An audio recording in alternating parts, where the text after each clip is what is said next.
Hello everybody on YouTube, and welcome to Feedback Friday. Which one is this?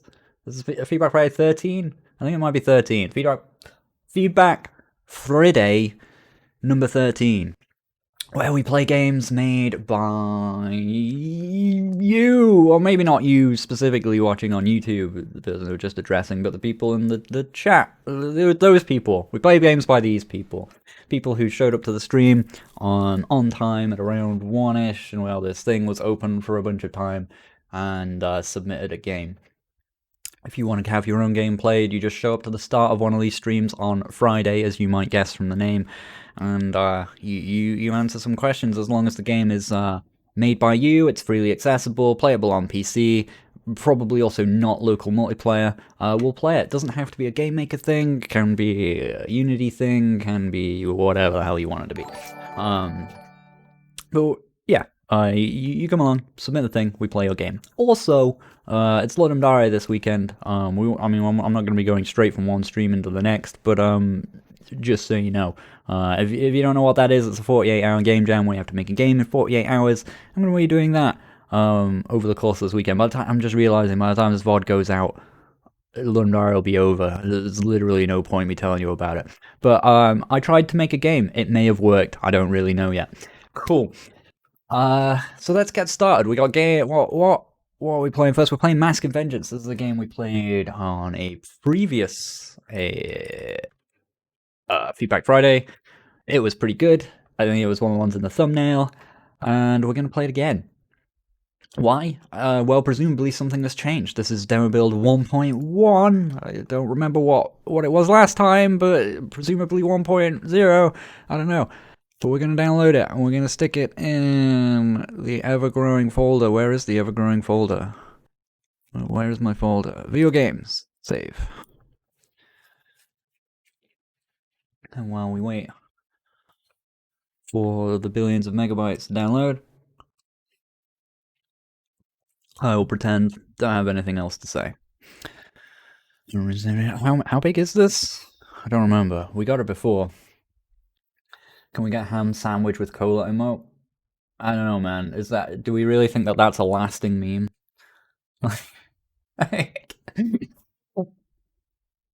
I did also eat a sandwich. You all missed that. You missed the part of the stream where I ate the sandwich. I'm sorry to have denied you, YouTube, of such quality content, but there was, I regret to inform you, a period of time before this part of the stream where I ate a sandwich, and there will probably be another part of it, though. You'll probably get to have that again. I said we're gonna get 5 games, and I'm gonna remember to try and eat something. So we'll see if I could be bothered to strip that out of the YouTube VOD. Probably couldn't be bothered. We'll find out. You know, I guess, watching this on YouTube, you know whether or not I was able to overcome that particular hurdle.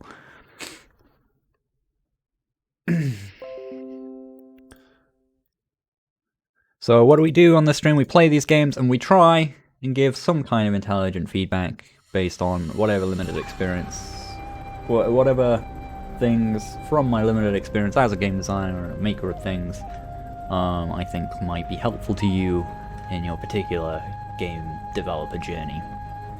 Now, the Etsy said version 1.1, but here you are with, my zoom in doesn't work very well here, that's fine, with version 0.02. Who am I to believe?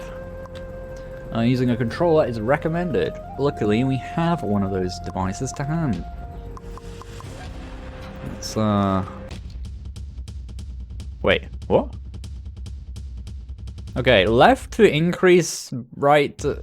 I kind of get it from, like, the layout of the menu, but probably not ultra intuitive.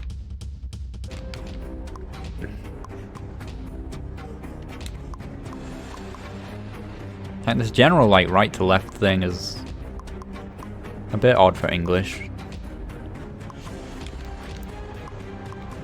Was this here before? Did we have this fancy menu? I don't actually remember. Anyway.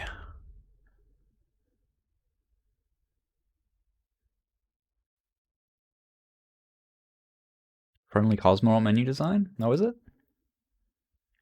Tip, look out for traps. Fair. I do remember that there are traps. Loading? Didn't really take this long to load.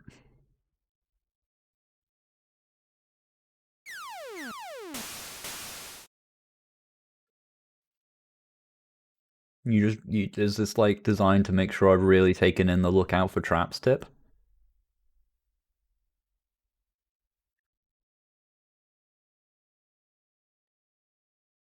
Click, click, click, click, click, click, press. Oh. Ruh-roh. Unable to find any instance for object index 37, name O player. Attempting to draw your inventory, can't find an instance of the player object. If this worked before, it's likely, off the top of my head, that maybe you've got an instance ordering problem. So maybe before it used to create the player first and then create this O inventory object, and like you've just sort of put them in the room and it's worked for all that time, so that like never came up. And it's possible that due to something, maybe with 2.3 or so on, I had a few of these issues in PokePoke, that maybe it's got shuffled around. And O inventory is coming up first and trying to do it. Oh no, because then again, if that happened, it wouldn't reach the draw step. No, yeah, I have no idea what your problem is. But either way, your object is like, it's not finding a thing. We'll try it again, but... Or if this doesn't work, it creates a save, and we might be able to just continue from the save.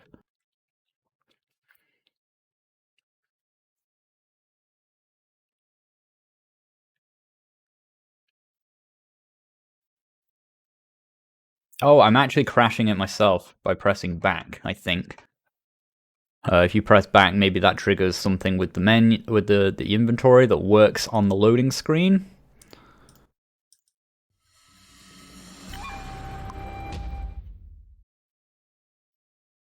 Yeah, okay. So your back button, which I'm presuming triggers some sort of UI thing, is active on that screen.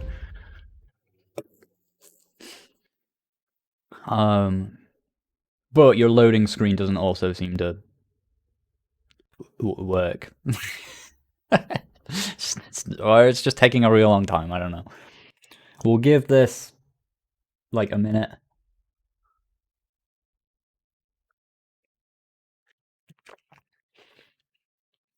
No, remember to dodge.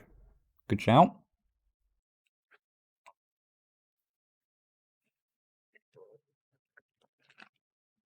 Should not take that long though.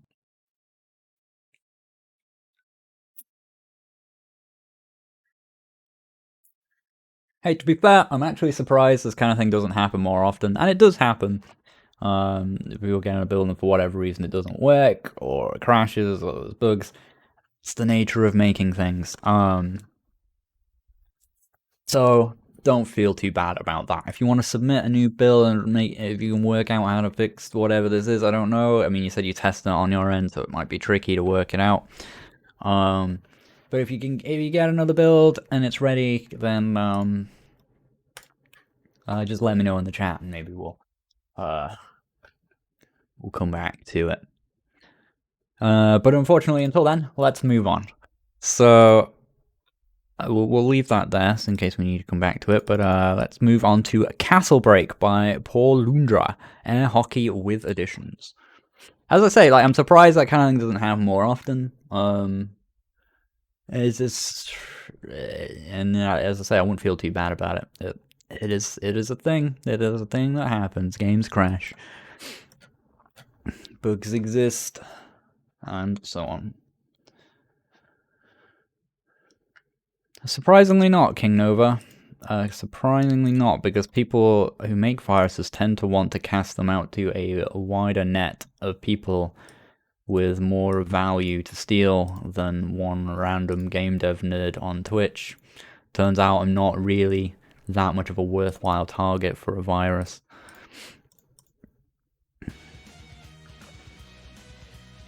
So the most people who submit a thing are just making video games.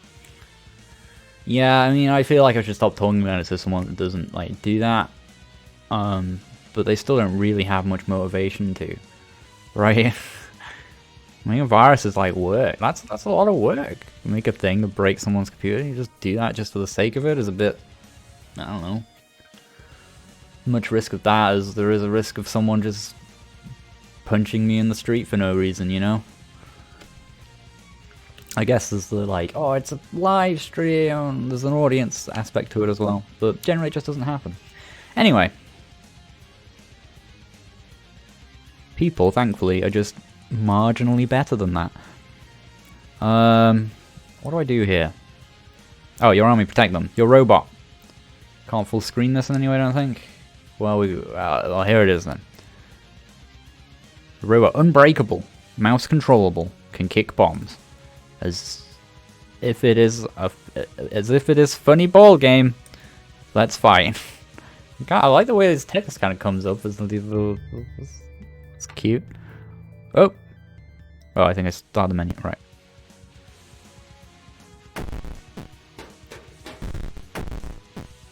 Do I just get in the way of these bombs? Is that the idea? Can I like? Oh, I can. Ah. Okay.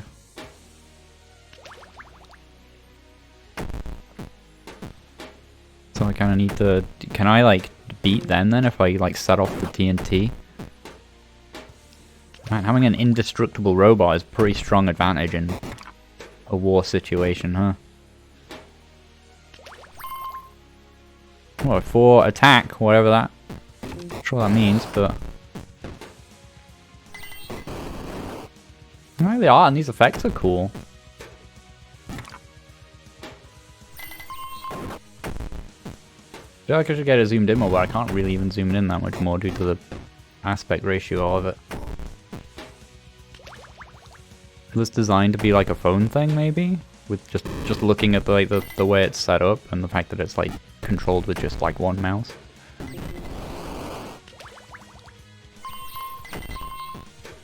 Don't know what half of that is doing, but my numbers are getting bigger, and that's usually a good thing.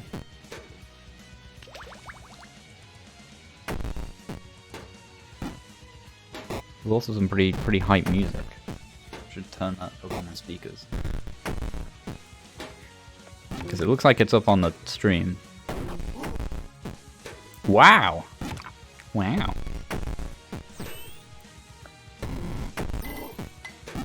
Break! Cool, get him, lads!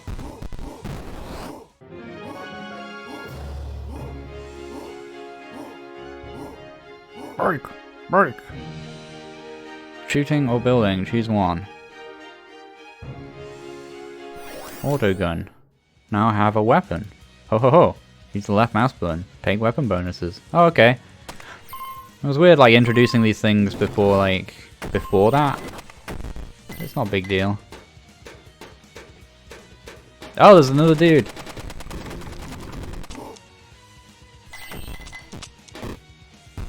Oh, I'm out of bullets. Oh, the swords are bullets, not like attack power or whatever.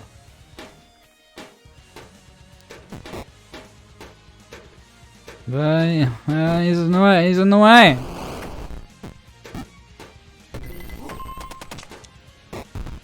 Oh, the gun is a bit rubbish. Oh, I've got my own TNT thing on my side. Then I guess I want to protect that.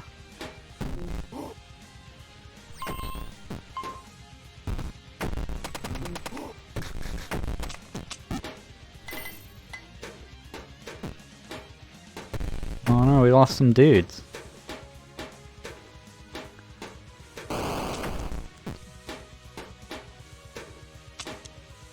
I'm out of bullets. Yeah.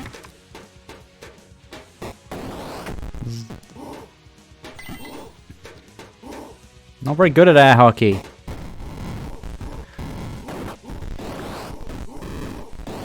I like an air hockey game more than it's like a more than like a breakout. It's just like it feels like air hockey with breakout elements. Income bonus circles equal instant points. Oh right, like a ton of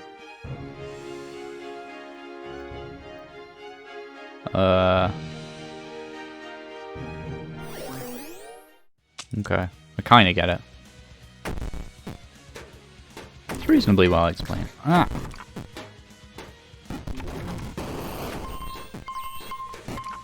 There's like the simple short text explanations of things are good that you just sort of click through. I like the just simple mouse only control of it. Simple rules with a decent possibility space. It's tried and tested formula.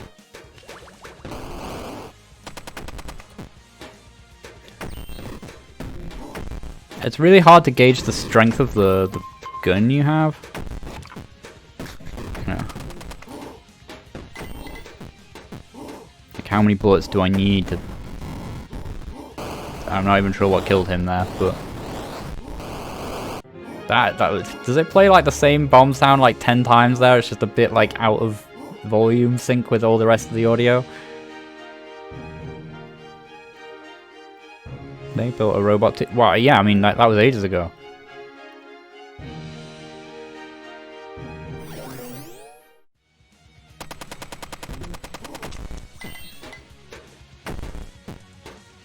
Because as far as I can gather, my goal is to just get rid of all the dudes at the back, right? Ah, crap.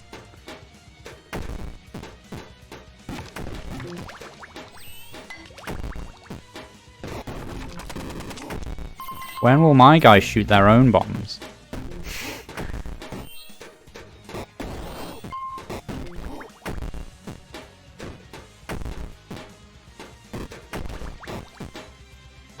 Maybe they should have learned by now that this whole throwing bombs at a strategy isn't going well for them.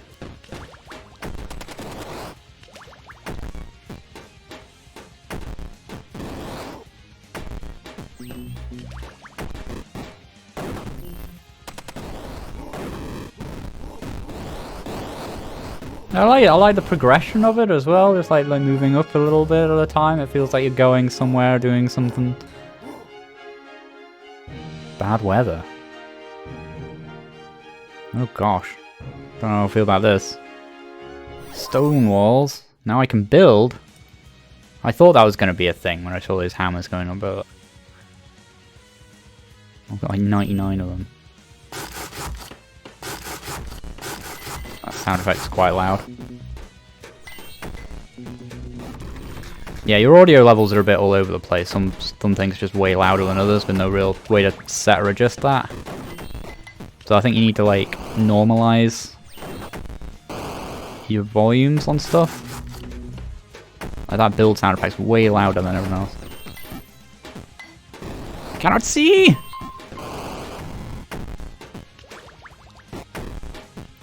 I don't even know. I'm not even really looking where I'm aiming. I'm just sort of throwing past him. It seems like it doesn't matter too much, like where you hit though. It's like it just sort of, yeah, you still hit people at the back. It's good. It's good that you don't have to pay that much attention to that kind of positioning.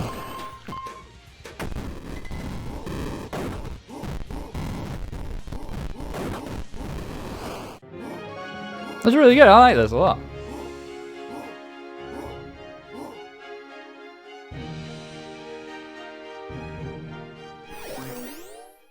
Oh, oops. I just sort of flew into something while I was drinking.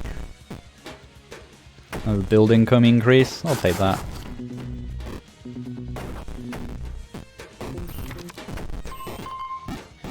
Maybe it'd be nice to see... I don't know. It's like the same set of like upgrades over again as...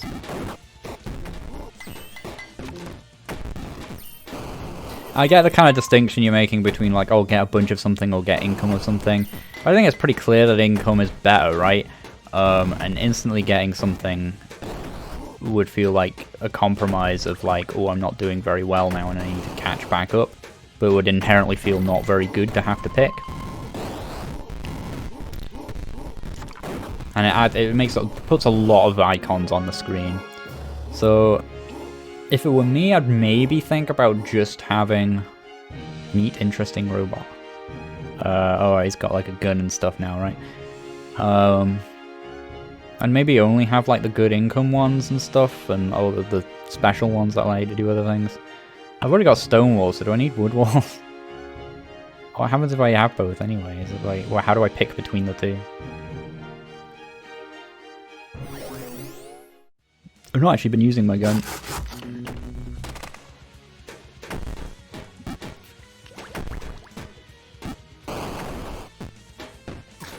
Also, what determines where TNT goes? Like, I don't want a TNT to exist. It's bad for me. Is it just a level thing?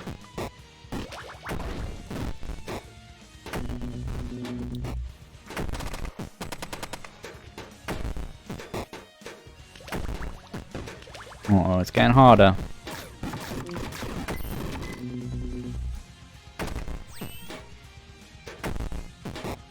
I like the way that that robot looks with the big shield. I'm just kind of a big block. I kind of wish I had a big cool shield.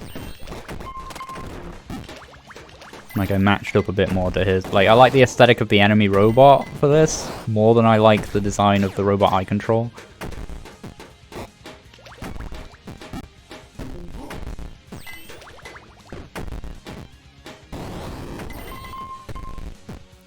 So I think the other thing I would say is that, like, I quite like the design of having, like, the numbers on his back or whatever that show his stuff. But I don't like that I can't always see that because of, like, moving around. He's always facing, like, whatever the last direction he moved in was. I kind of wish he just sort of consistently faced forwards and then maybe just moved left and, like, turned left and right kind of thing. Rather than having, like, this four-directional thing on my side of the field.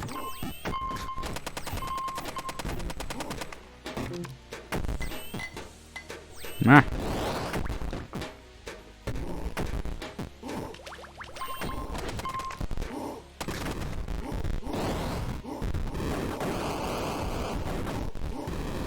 It's any key.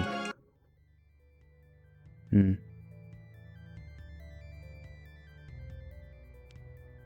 only explanations on the ones I've gotten, though. How will that help me make a choice for later?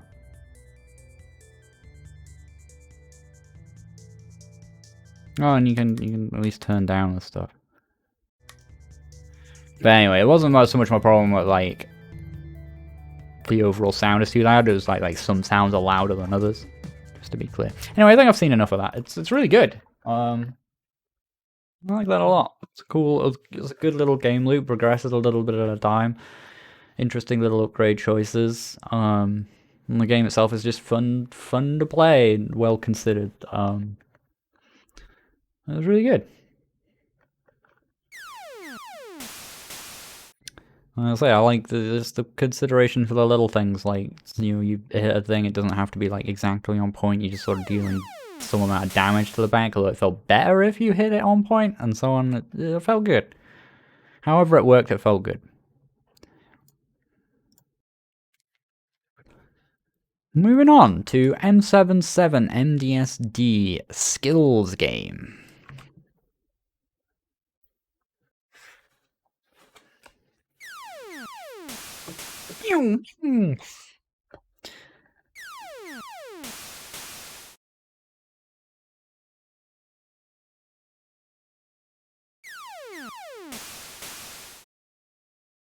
We're rocking the fireworks today.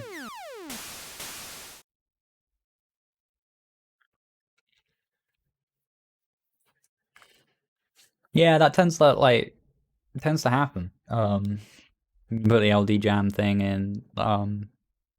Like I think it's because it scans everyone who has that LD jam thing.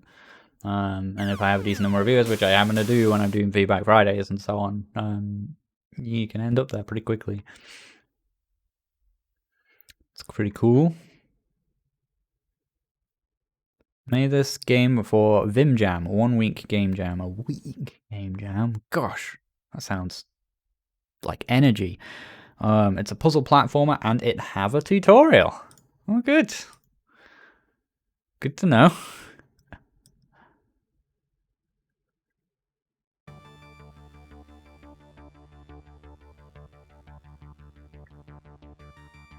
F11 to turn full screen off. I want to turn it on. And now it says turn F11 to turn full screen on. The full screen is on. F3 to turn music on. But now it's off.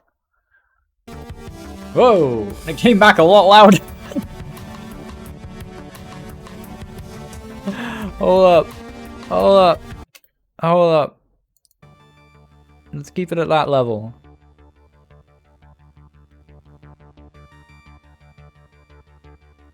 It's a bit quiet, but the other one was a bit loud, and I don't think there's like a volume control, so we're gonna opt for this. Or actually, I don't know, it's a bit quiet. Let's turn it down here. Turn it loud mode here, and then turn it down on my speakers. Hopefully that sounds alright. Let me know if the audio level feels alright.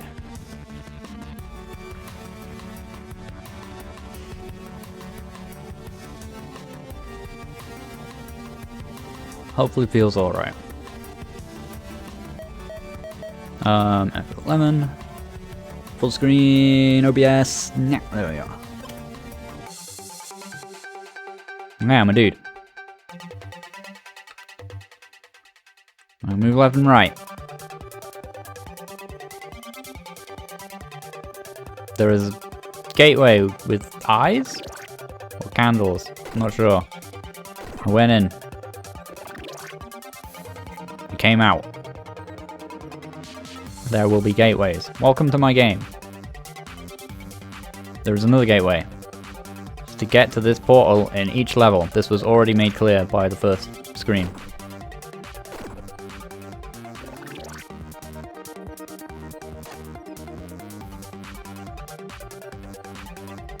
Consistent aesthetic. Oh, it looks like there's a door in the way. What will I do now? I have to do something in order to bypass this door. Press some buttons. Once I'm doing anything. Oh, but what's this? Okay.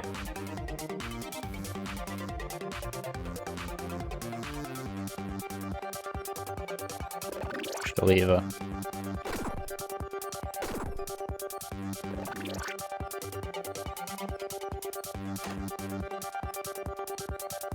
I do really like the effect of the portal stuff here. Oh, let me read this. You don't have to jump a bit. Yeah, cool. I think it's actually kind of cheapened and like looks. I think the worst part of these gateways is the little circular portal that like sort of shows up afterwards. I know the beaming effect and the zappy stuff all looks quite nice, and then I don't know, the circle in the middle just looks a bit rubbish compared to everything else. You see that? That is the jump orb. Each time you acquire one, it will give you the ability to jump one time. Alright?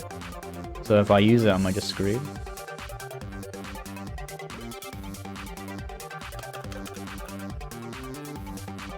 Restart the level, okay.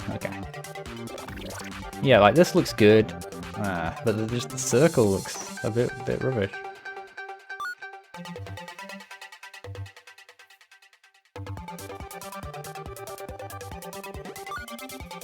Yeah, I mean, the stranger things have happened, Kingdom Nova, so I wanted to be sure.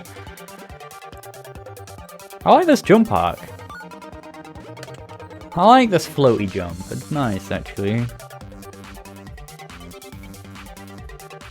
I'd prefer someone to air that way and have a little bit of a soft floaty jump like that. Nicely tuned though. It's like you got a nice height and just a nice. It's a comfortable jump.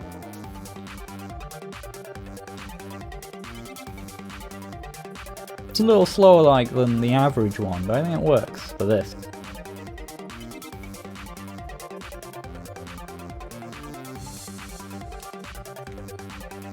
Eight different oh gosh. Okay. I'm gonna start having trouble telling these orbs apart, aren't I? Okay. I'm just curious.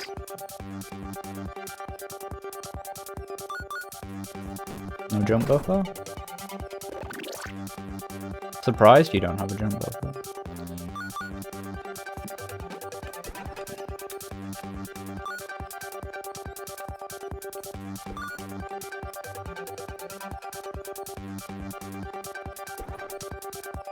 No, I think I would have made that if I'd held it.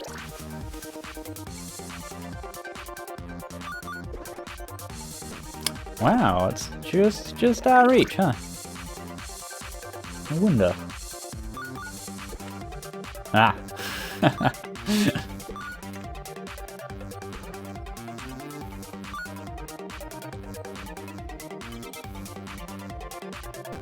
You can't like, can you do the jump whenever? So can you do it while falling?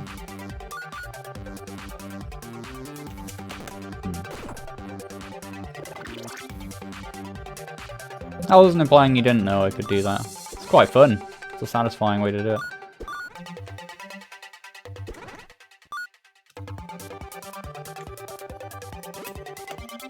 Aw, man. Yeah, I can't really tell the difference very easily between. I'm gonna forget constantly which the dash ones and the other ones. They're very similar. That same blue used in them both. And there's not really a clear icon. It's like a little kind of like a marble, right? Yeah, I know there's, yeah, but like, I just mean the iconography isn't super clear.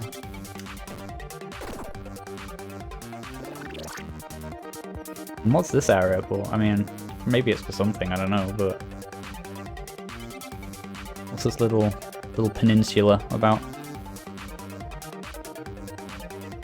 Is it just an aesthetic thing? I don't think it's necessarily wrong.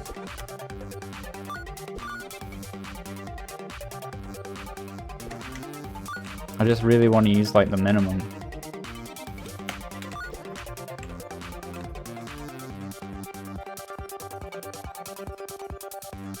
Left mouse button. Okay, gotta use my other hand.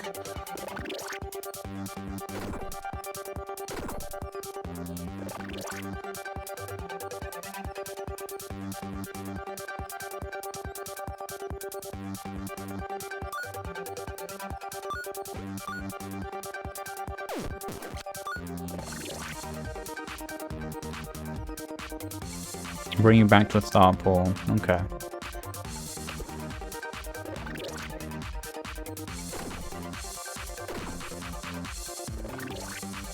Okay, so I mean that was like, it was a pretty long tutorial with a lot of text and stuff, which is like, it's not ideal, but I would much rather you do that than not do it. So well done on doing it.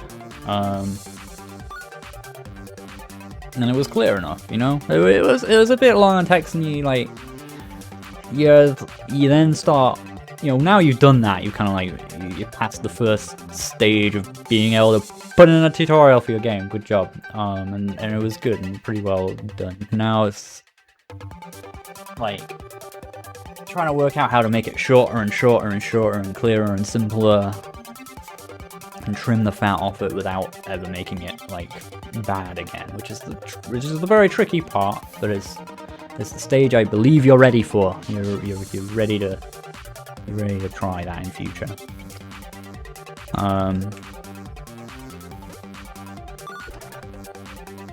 Yeah, I can't remember what any of these do. Like, I suppose I'll get used to it in the end because there's only 3. So they're just like, it's just a bunch of random like color. They're not distinct enough. They don't have clear like silhouettes about them, or like in the iconography or anything like that. And they're just a bit like, I'm trying to just remember the color pattern for what each one is. Ooh, mix holes. Do we think it's all right here?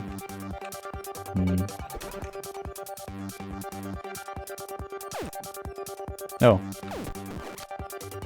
I thought that was a projectile at first, but it's a punchy thing. Are we not done? Where is it? I thought we got that one. Maybe we didn't. Guess we need all the attacks. Oh, was that dash or was that jump? I think it was jump, right? Oh yeah, it kind of blended into the background a little bit. It was hard to tell.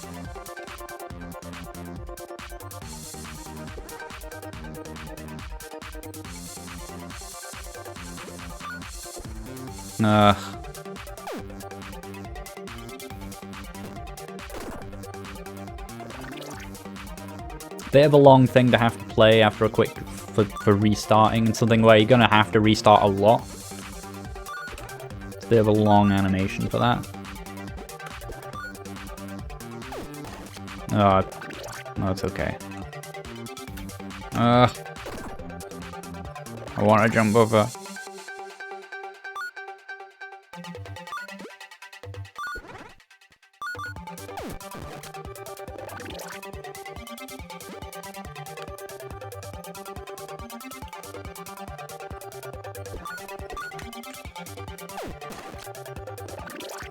How do I get back now, though?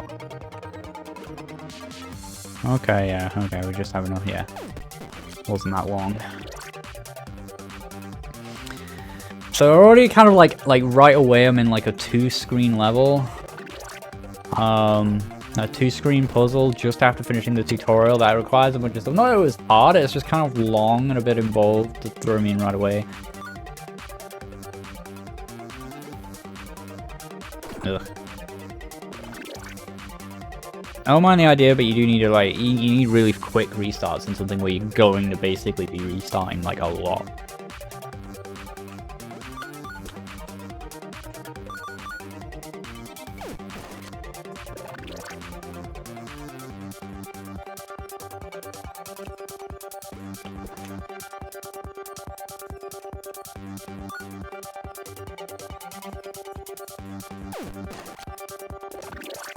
So it was never, it was like levers that opened doors before, now it's crystals?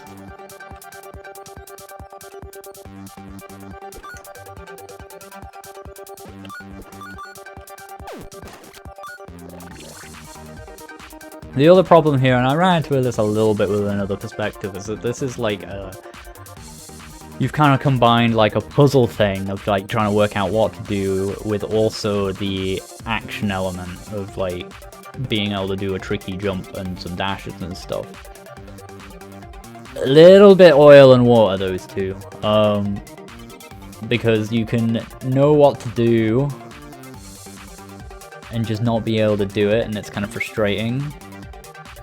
Or you can also be quite capable of doing all the cool jumps and that, but then you're thrown off by, I need to work out like how many things I need, and how do I have enough things to do that, and you're doing the puzzle element. Very rarely do you pick up a game to play where you're down for both of those things simultaneously. Doesn't tend to be the most successful blend of things.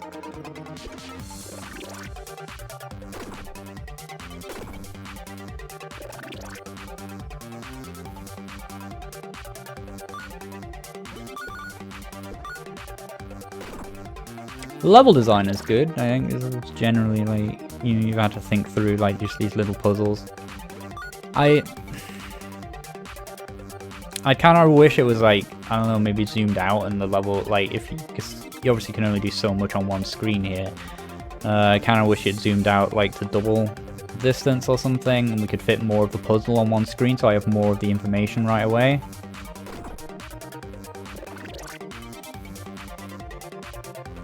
Let's destroy the dash button. Let me see. Oh yeah, like, you see I fall down there and there was just tons of stuff going past me, and all of it probably important, and I'm like, what was any of that? And I've got to think about, yeah, it's, and I kind of want to like do that while falling or something, I don't know. Because you're thinking about, okay, so how do I have to do this optimally? And maybe the puzzle doesn't need you to do it optimally, but because it's a puzzle and you get limited things, you're thinking about how to do it that way, so you, all the time. So you gotta bear in mind the player is approaching it that way, and so things like that are gonna. And there's a crystal up top as well. Yeah, yeah. That's gonna be work. Anyway, I think I get the idea. Yeah, we'll move on. It's good. I like it. Tutorial is good. It's the most basic way to do it, but it works and it's good, and it keeps you involved in the game and doing stuff and having a good time while it's happening. And just sort of gets you along and just wants to get you to playing the game. It's a decent enough job. The art is good and it's consistent. Like, you've avoided most of the main pitfalls, right, for games that get submitted to this, so that's good. The idea overall, I think, is probably not got that many legs in terms of... Well, no, saying it's got legs implies that like there's not much like level design or interesting ideas to do it. I think there's plenty of that. I just don't think it's intrinsically very fun. Maybe there's a way to make it super fast, I don't know, but just the oil and water of the mechanics makes it a very hard sell for me. And if you're going to make games where you need to restart a lot, you got to make that restart process super fast and clear. And if I'm picking up different orbs that have different abilities, they've got to be very clear and distinct from one another. I know the low res makes that difficult, but it's not really an excuse. You gotta make them super distinct, and so it's obvious like what you're getting with each one. Putting them in colored orbs like that with different colored patterns going on in the middle, or if they were meant to be icons, like, wasn't clear to me. It's tricky, but pretty good. I like it. Thank you for that one. How many are we up? Where are we up to? Hey, oh no, we kept Max of Vengeance in, so we've got 7 actually to play, right? FrankieFastHand has submitted the game Sapling. Mini Metroidvania, tutorial section not yet complete. Controller recommended, let's see if I figure out the controls. Okay.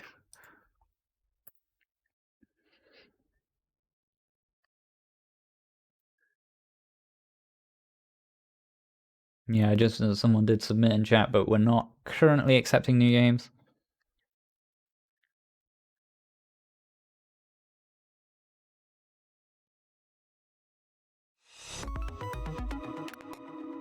Oh, Arrow Barbarian has refilled his quiver and has launched yet another barrage of subs into the chat. Congratulations, CrazyXPigs, Still Trash, Hoodjuro, Thrax Media, and Cybergunk on your tier 1 sub. Thank you very much, Arrow Barbarian, for your continued ceaseless generosity. You hang out long enough, either him or Holtzy will probably give you a sub. Very cool. Thank you very much. Sean.exe. That's suspect.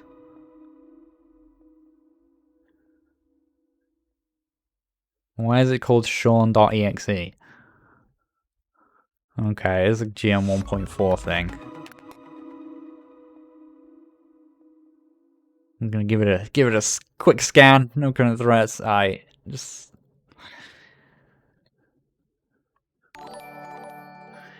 like, why isn't it the name of your game, right?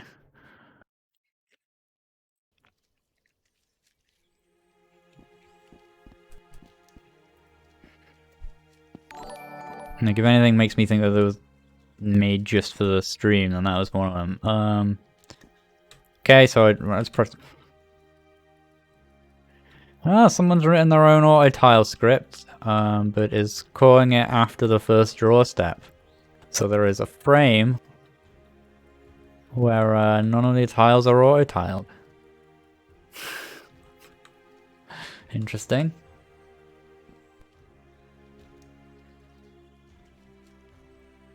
Focus, yeah, it'll do that. Well, I thought I drunk some of that or something, so I wanted to restart and do it again, but now I can't seem to do it. But I'm this dude who can jump. There's some rats. They kill you. Nice little death effect. Oh, maybe I died or something, that's what happened. Oh, is this like a checkpoint?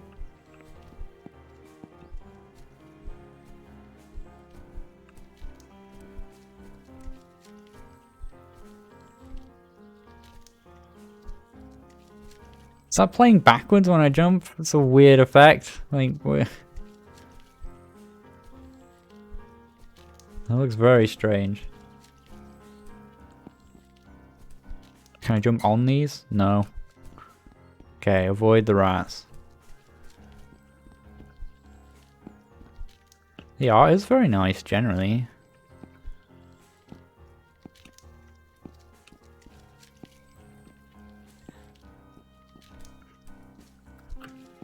Sort of 2 ways I can go.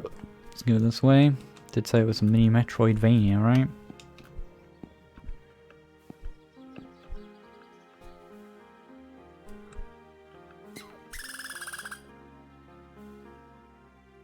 Like a little painting of green on things.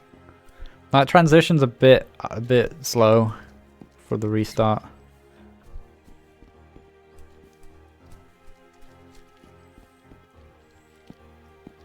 IMO. Oh, notice we got some debug stuff going on up here.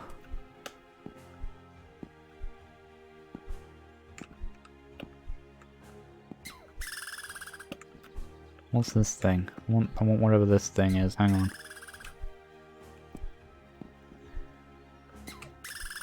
Don't know if I have any kind of weapon or anything. Oh, just discovered a dash.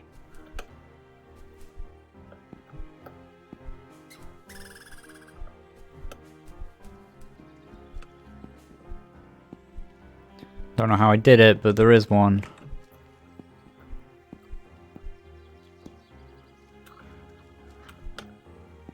X? Oh.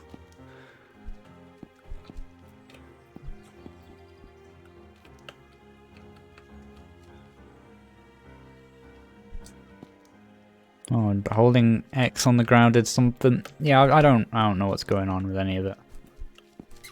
Like, if you've got no tutorial, then you need to give me a readme or something that explains stuff, rather than just being like, "Oh, let's see if you work it out." Well, obviously I won't.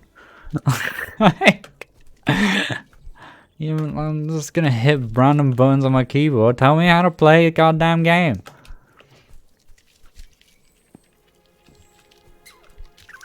That little aggro thing's neat.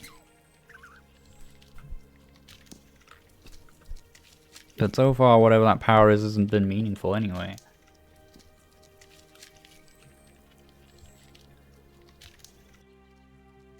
Oh, no, okay. We're back to the start.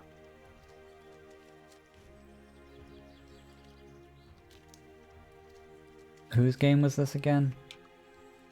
FrankieFastHand.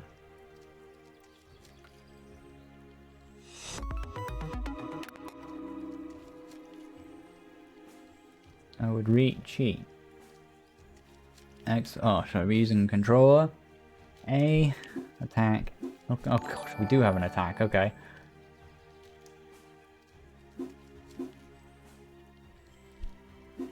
Y. Interact. Hold B. Heal. Hold E. What?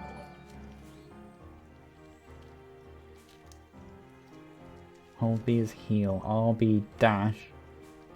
Left analog move. What charges up the dash? Because I can't always do it.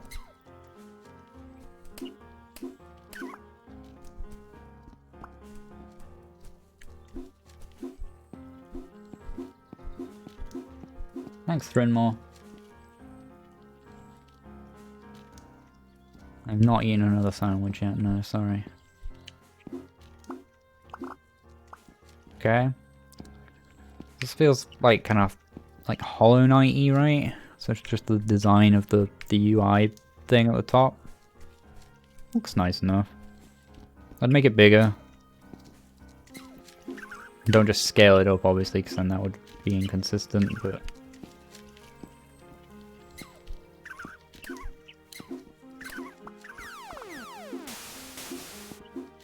You can, like, attack up.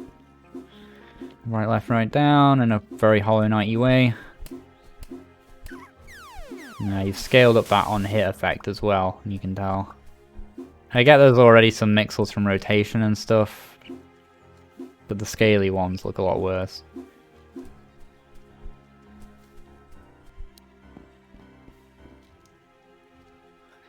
Thank you, Fitzgerald McDickenhand, for the follow.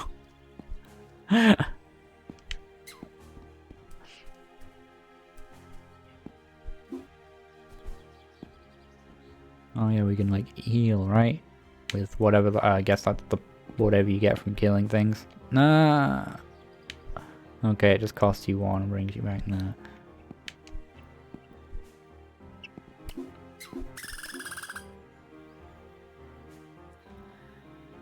Oof, that's a long way to go back. I would like probably more or any save points. Hold up. Hold up.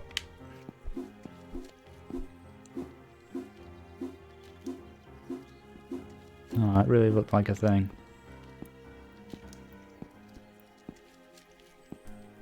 Especially with it being a little alcove like that.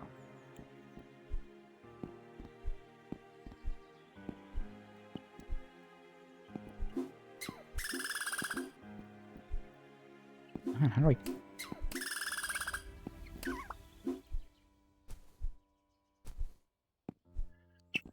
It's very slow. I don't really know if that's a bad thing or not yet.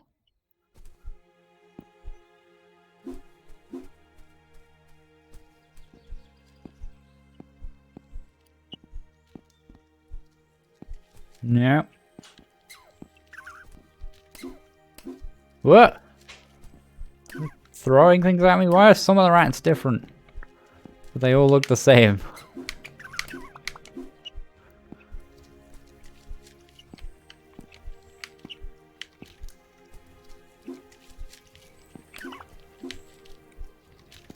What's going on about... Oh.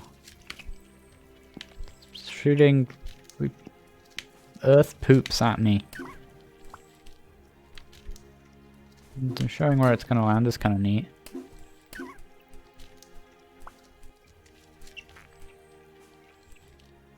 I would like to not be here now.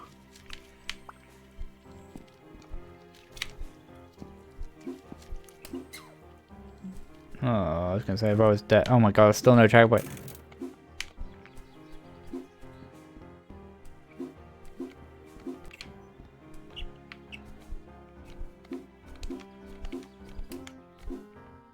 Oh, okay. No! Wanted to go up there, but okay, maybe we can go down here. Camera zoom in's cute.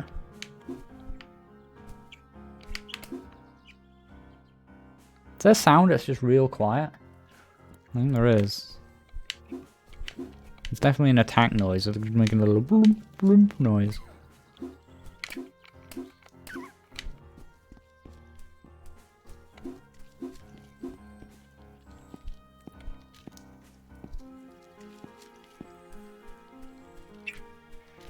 Let's go this way. We haven't been this way. Oh wait, yeah, I think we did. Ugh.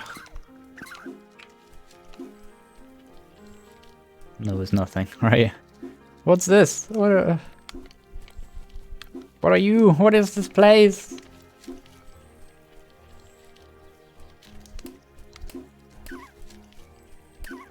Why do some of these rats take lots of hits and others die in one? Oh right, it's like some have tails. That's the distinction. What am I collecting from them? Little weird green acorns? The ones without a tail die right away. The ones with a tail throw the things at you.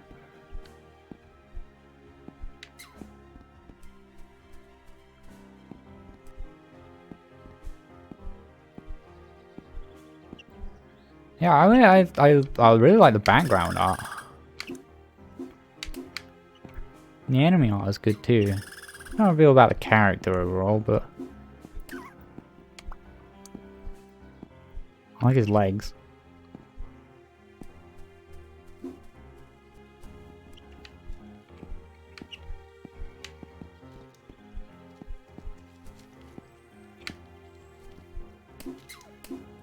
Very moody ambience.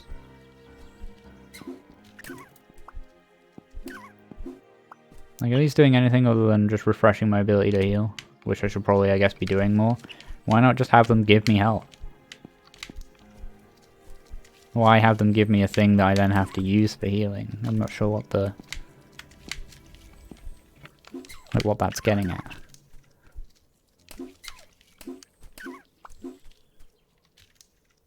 He goes Hollow Knight. Maybe. I'm just gonna keep dying. Anyway, there's a lot to like. I'll say, I think the scale's good, the art is good. It's mostly consistent. You gotta just, I'd be careful with things that scale up because it doesn't look good. Which I think you should probably... if you have enough of an eye to make this, I think you have enough of an eye to know that, so just be careful with it. Yeah, I mean, it's obviously just kind of a world at the moment without much going on. I didn't really have any kind of direction, let alone of a tutorial, right? Like, so I mean, obviously there's no tutorial which you acknowledge because it's just what there is so far, but I also don't really have any indication of where I'm trying to go or what I'm trying to do or anything. I'm just kind of reaching around the world killing rats, which I guess is fine for now. Maybe that's just all you've built, but it's what it needs. I need have an objective or something, right? Try going left. No, what's that do? Oh, press Y there and it does. Right, that's. How come that? Oh, it does come up every time. That's a cute little animation. I like these.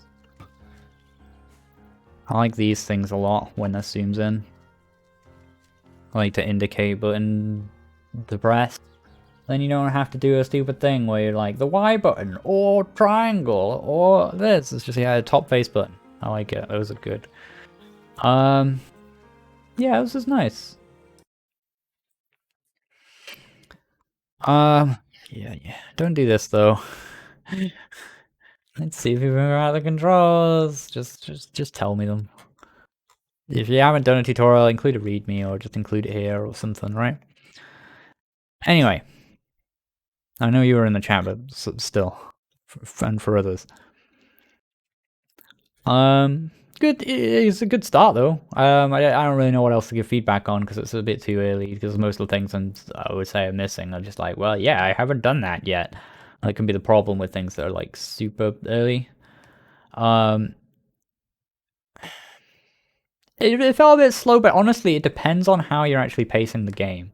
Like, it could be that pace suits it. It could be that it needs to, everything needs to be a bit faster and the gravity needs turning up or whatever, I don't know. Some of the jumps just felt a little bit uncomfortable, like they were all just like right at the peak of the jump arc all the time, and it felt like it wasn't super, it was like just getting to them all the time. Which is frustrating when you've got a slow jump arc as well, to like just miss something. Which makes it feel like it has been like meticulously kind of placed and designed, which is nice, but like maybe it should just feel a bit more comfortable. I don't know. Oh, that would definitely be an issue, yeah, if it's locked to 30 FPS. Maybe you've got the VSync turned on in Game Maker or something, which can do that. Especially if it's a 1.x game. 1.x games can be very weird like that. And it was a big issue with Another Perspective. Or if you have like lighting on and stuff, sometimes you'd be like, okay, time to run the game at 30 FPS. So yeah, that's probably, if that's the case, then that is probably entirely why it's a little bit weird and slow, and it'll probably feel quite different and quite a lot better otherwise. So maybe, I guess, take those particular comments with a pinch of salt. But generally speaking, pretty well done. It's good.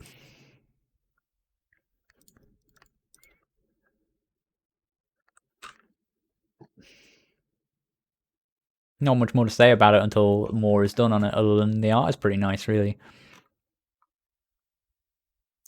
Bombastic from Jamie, a game I released a while back, but I'd love to hear your thoughts.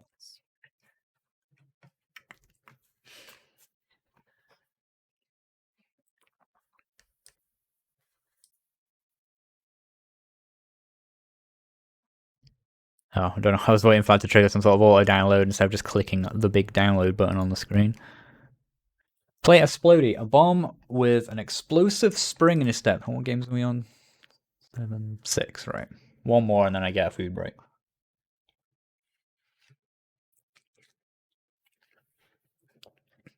If you don't already, check this guy's Twitter. His stuff is super slick.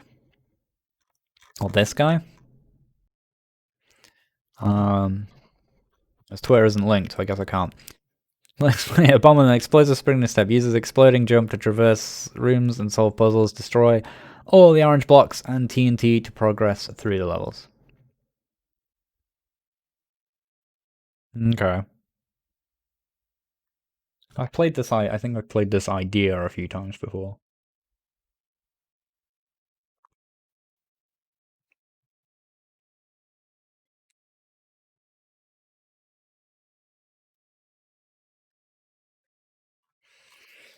Okay.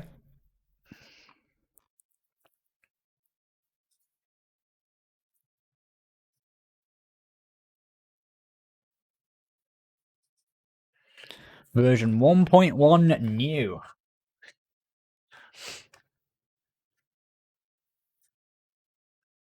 Nowhere. I get it. On screen. There we go. Cute. A little. Let me zoom in. Hang on. I don't know how I feel about this. Like. It's alright though. Both look good enough, and it's like. It kind of like fades into the back. I think it works. But I never know how I feel about that kind of thing. I don't think you really have a lot of choice there. I think that's fine. Let's space or up to do an exploding jump. Up. On the pad.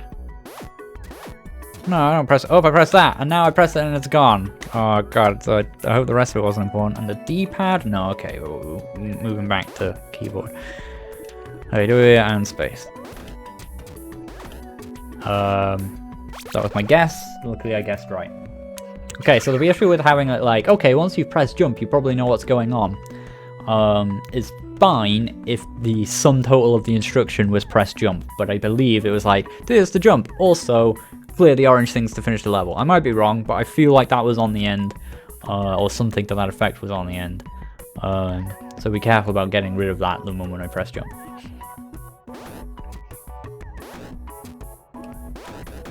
Alright, they do like that thing. Okay. Simple enough way to explain that without having to put any text in. Variable jump height, I'm guessing, because why I didn't make that jump. Yeah, okay.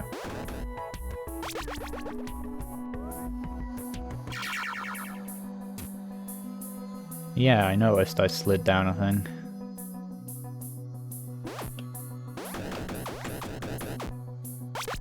That?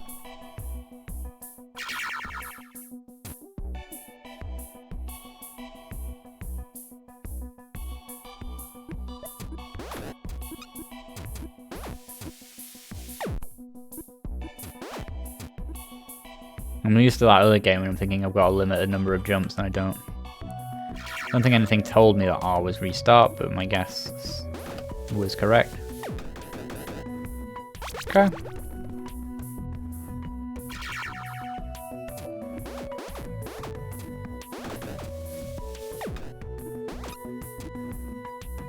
Oh. Ah. Well, I did it. Oh.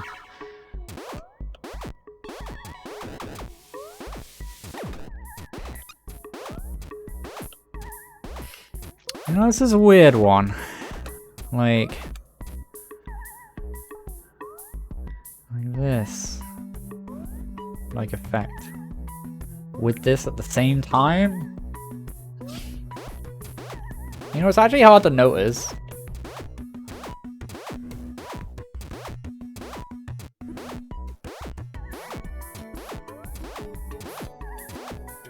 Not as bad as it could be. I think it would work better if it was actually at resolution though.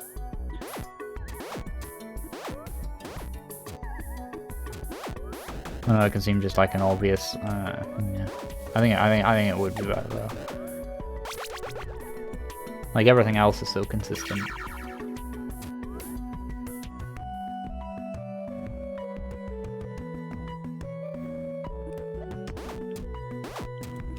Like, what reason do you have to not, you know? Slippery. No one likes slippery platforms. You know that spike thing there actually kind of blends into the background for me, and I'm only just noticing that it was there.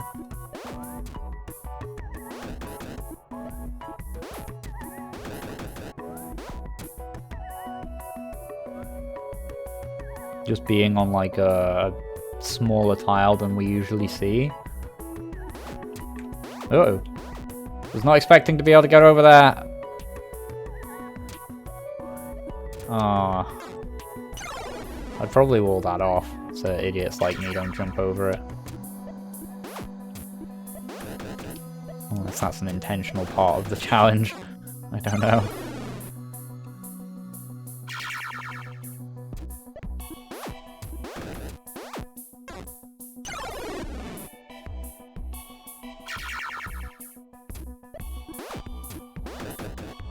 Maybe it's just the mood I'm in today, I'm not sure, but again, the death animation, like, I know the spawn is okay, but the death animation just feels like just that little bit annoyingly long.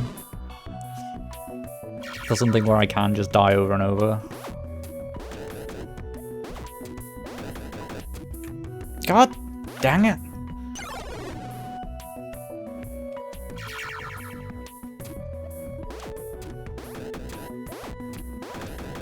Orange spikes will fix it.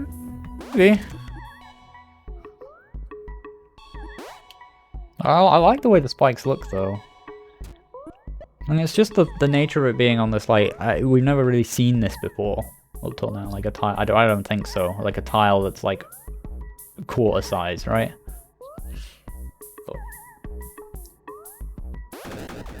Yeah, orange things are things you can blow up. Yeah, I wouldn't make orange. I won't make them orange.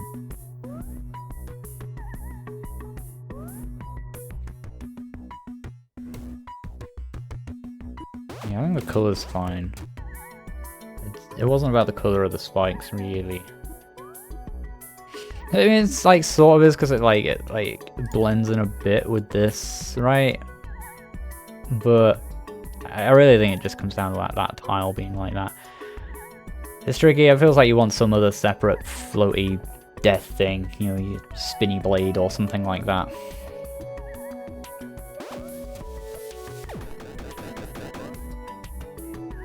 I'm gonna free that.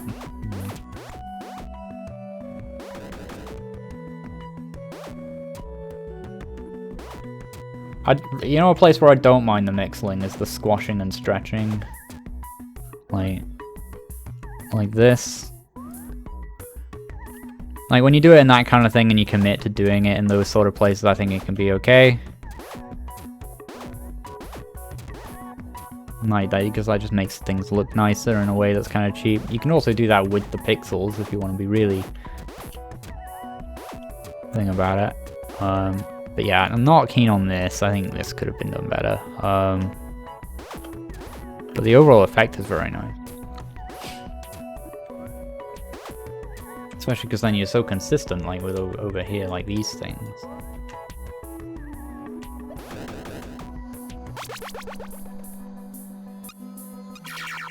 I like the big full screen beam on him. I just think it's a bit slow.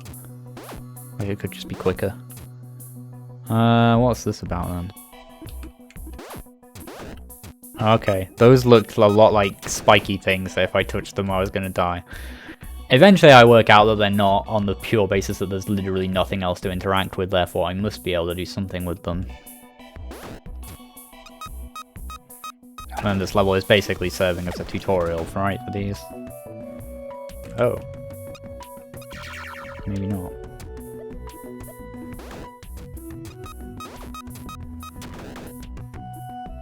Huh. So I had to do them in a slightly different order as well. Okay. And that's like it. You know, you create the obvious path and make the obvious path lead into the issue. And then, like, that reveals the core problem. And then you're like, well, okay, how do I solve that? We just do it in a slightly different order. And you work something out and you learn some things. Good. Oh, hey, it's Portal. Okay. Okay, orange leads to... In my head, I was just like, okay, it's gotta be like Portal, so blue will lead to orange, right? But no, like, they lead to the ones of their own color, which makes perfect sense.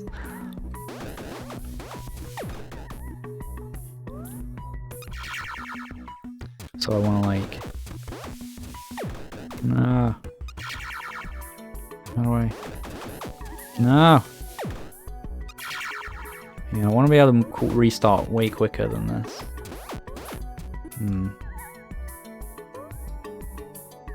Gosh, how do I do that then? Oh. Of course. Cool.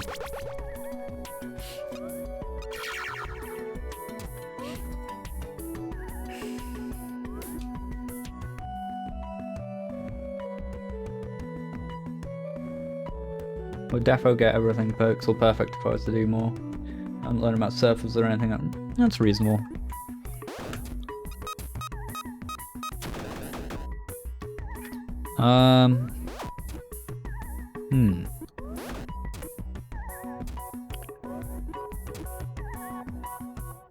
So this one's just going to trigger that one. I can't move these in any way.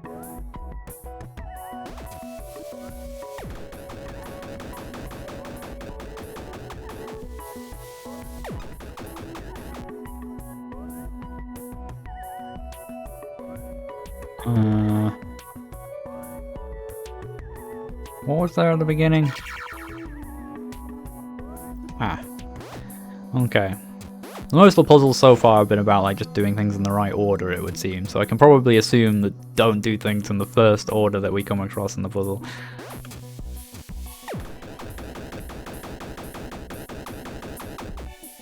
I keep expecting them to have gravity. Yeah, have gravity before they go off.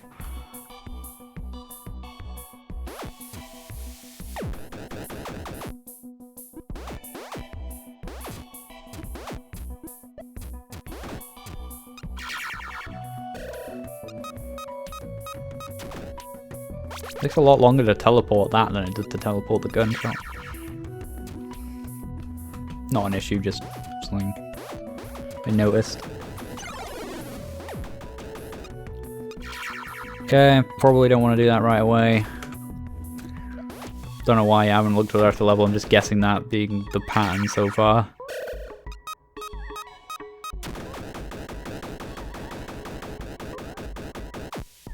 Yeah. I need to clear that out of the way. Not jump into the spikes. You know, this again has kind of got that, like, you got a blend of like having to do like slightly tricky like jumps and stuff, and also just like a puzzle of like, you know what to do, but it's the doing it. Or the doing it is fine, but you don't know what to do problem. But I think it's less pronounced here because the jumping is like all this stuff is fairly straightforward. But then also having to do like differentiating between like little jumps and this jump is like cool when you want to do a game that's about just jumping and stuff. In a game where I'm mostly just working out the order in which to make things go off, you kind of want as little of this stuff to get in the way as possible. So I would opt for, like, it's not that it can't work, but I would generally opt for like super forgiving jump arcs, consistent jump heights rather than variable, and generally like keep all this satisfying stuff, but really reduce the chance that any of that is going to go wrong. It's, I don't know. Doing both at once it can be a tricky sell. Not always, like it can work. Like, you know, Portal exists, right? But it's tricky.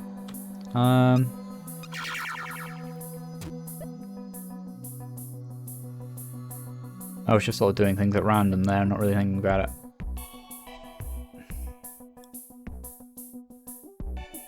That's gonna do that, that's gonna do that. Feels probably necessary to do this or anything else.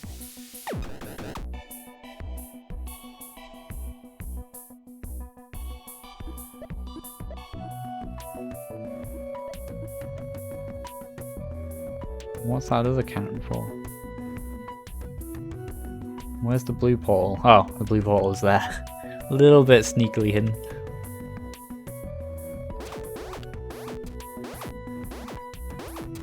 I feel like I'm always going to trigger things by accident with the jump as well.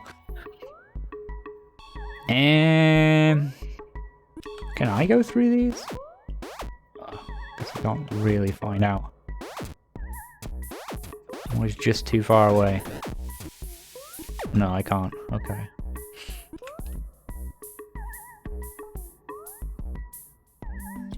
Oh, some gun has to... Oh, okay, we need to clear out of the way so that I can shoot that. I guess maybe this one is first?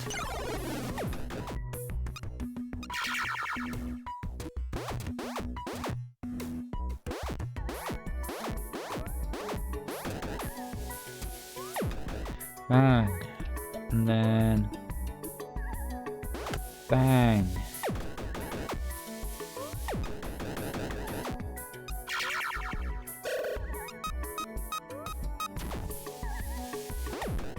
Bang.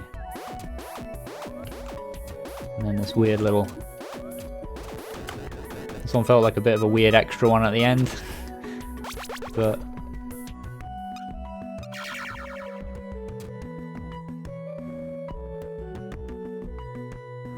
You can do a lot of those out of order, so certain things don't need to be done in order. Okay.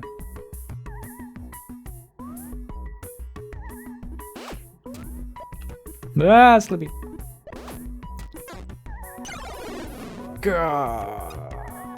Even in action platformer, Slippy rocks are annoying.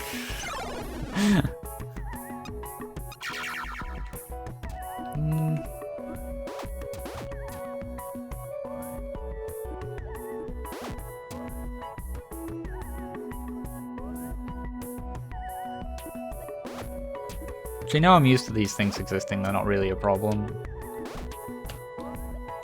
Like these things.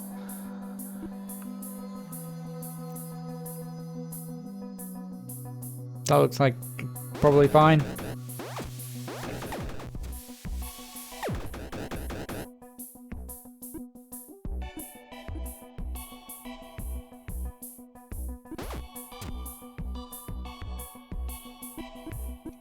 Oh gosh, okay.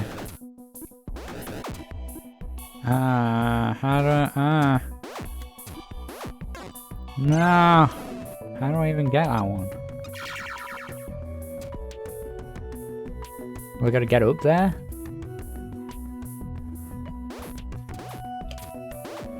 Maybe I have to not do that one right away?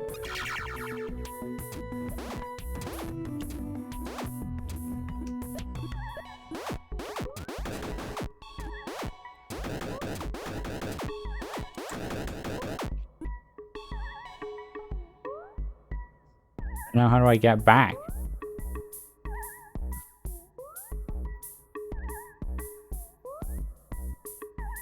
Or is it like a race against time?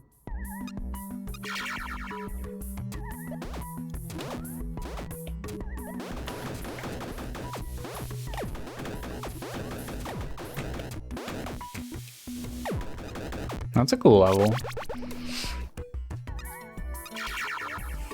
I like that. Kind of wish more of it was like that.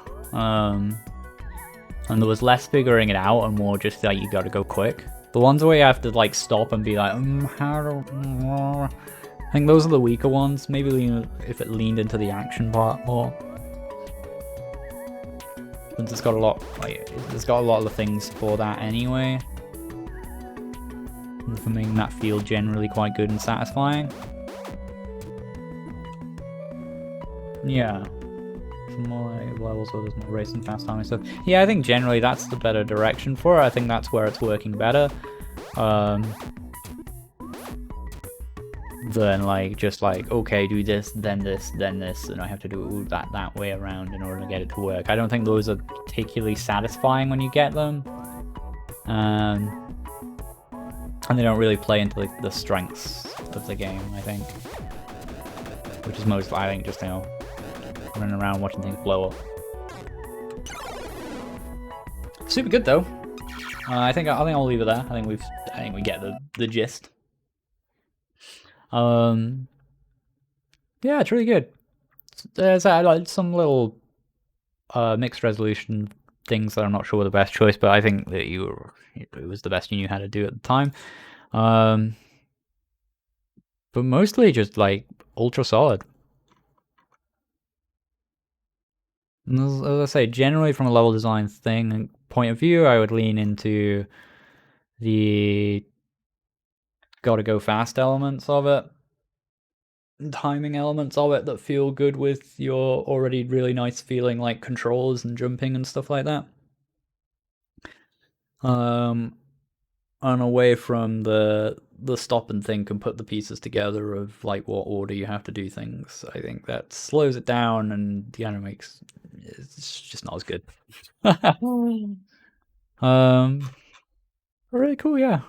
Simple color scheme, simple controls, simple idea, simple rules. It's good.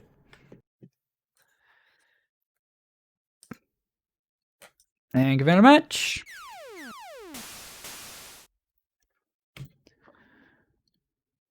Now I need to go get a sandwich. Told myself that's what we would do.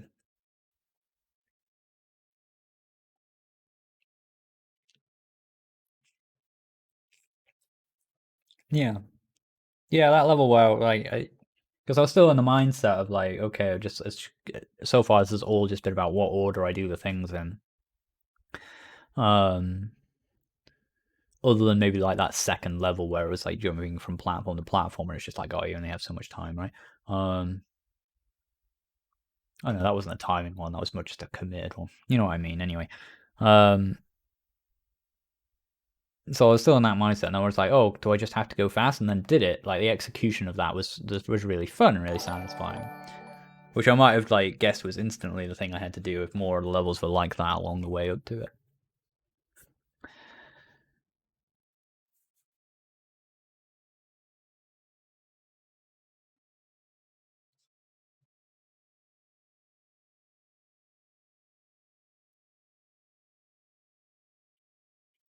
Anyway, we'll get this downloaded,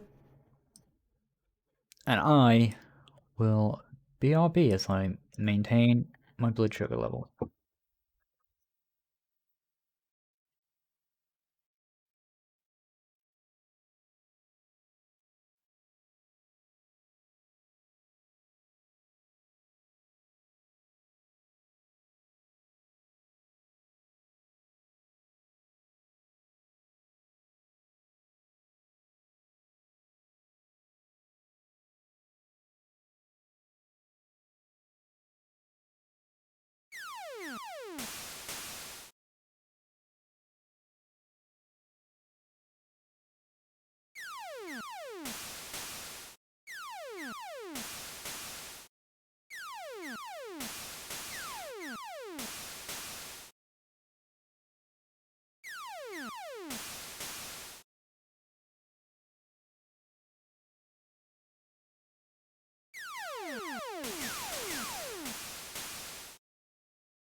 Not only did I make a sandwich, I made this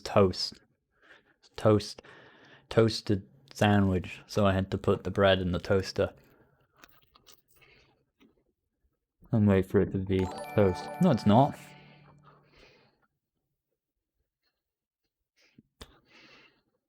At least OBS doesn't think it's off.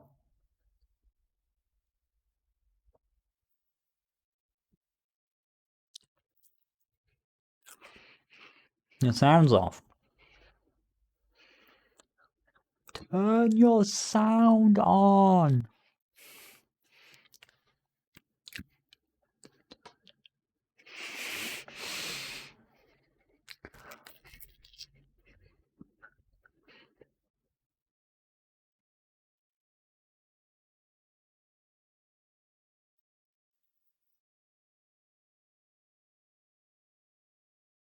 Maybe you assume it's off because I'm not making horrible crunchy toast noises. But that's the magic of NVIDIA.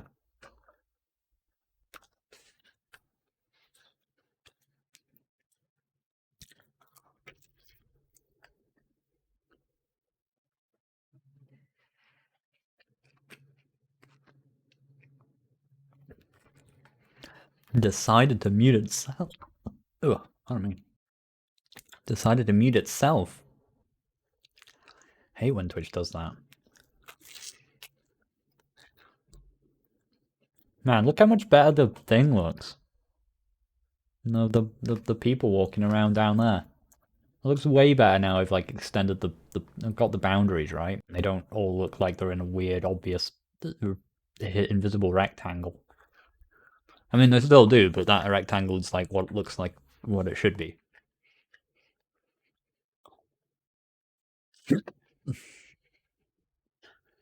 It's a vast improvement.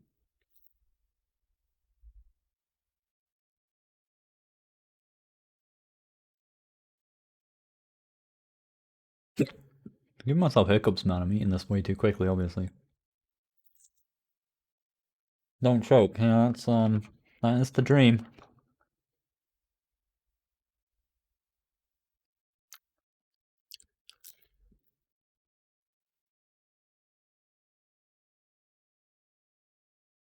This is the content you came here for, right?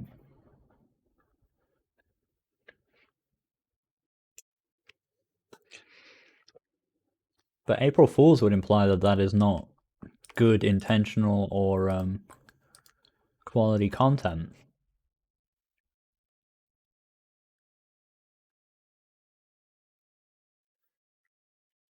Or maybe that's the joke.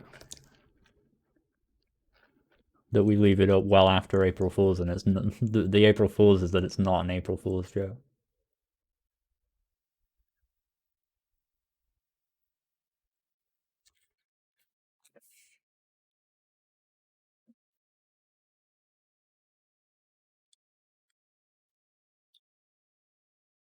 Not doing Pokemon. Well, I don't know. Might happen later when we're done. Day of the Link and Mask Avengers for the new version. It should be fixed and working now. Like the chance. I'll give it a go.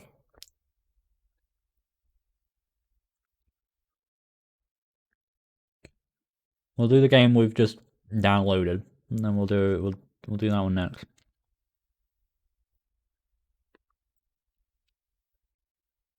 Yeah, I recall seeing a Blood Money 2 in the list.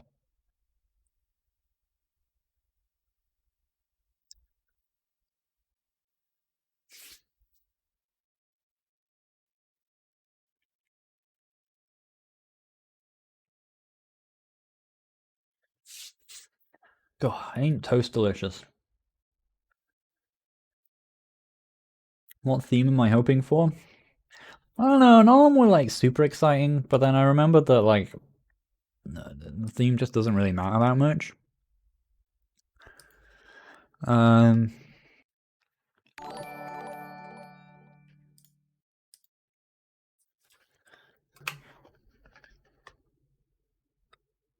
Ah, it's me eating toast. 73 viewers.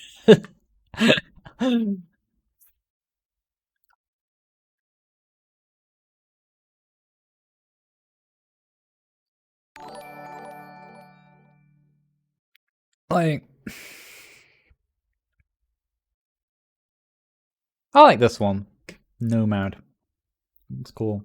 I mean, basically, it makes me think of the last game I made, right, in a way, but I don't know, it'd probably lead me to want to make something a bit like that, but more refined, and more focused on one particular thing, rather than being this big systemic madhouse. Some just sort of little travel from place to place and interesting things happen game. I've got an idea in mind for what I would do for that. An idea that I might just end up doing for any of them. I don't know. Shipwrecked is cool. I've done loads of games along that theme of like the Pikmin thing of like you crash your spaceship, go find the bits of your spaceship so you can get back on your spaceship and go back into space.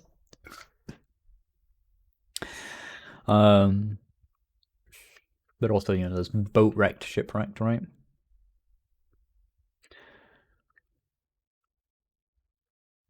Jim Boner, thank you very much for the follow. Thank you everybody who's followed, by the way. You can get that. Them Twitch numbers up. So my content eggs don't all have to be in the same content basket. Seems off. In what way?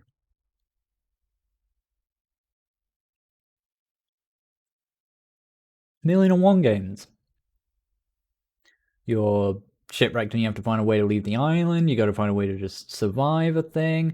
You've got to you're shipwrecked and you came from one world and now you're entering into a new one where you don't know what's going on. It's essentially just a context that doesn't really limit you at all. Is it a spaceship that crashed? Is it a boat that crashed? Is it neither of those things?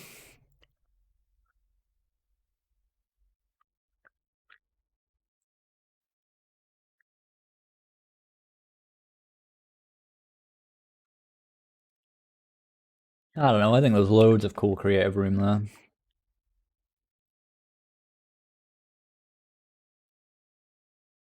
Is it even you that is shipwrecked? Maybe you were like maybe it's something like that What's It game where you've got an island of cultists and maybe now and again people like wash up there or shipwreck there and you like welcome them into your weird little cult. There's a lot, you know?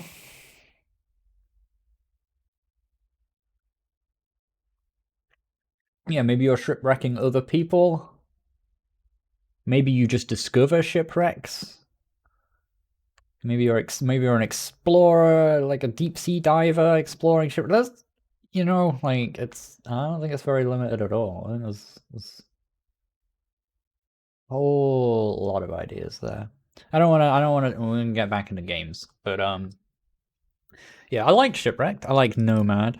I like most of the one word ones. Clockwork just wasn't doing it for me personally. I don't think it's necessarily a bad theme. I hate this one because it's literally the name of a game I've made.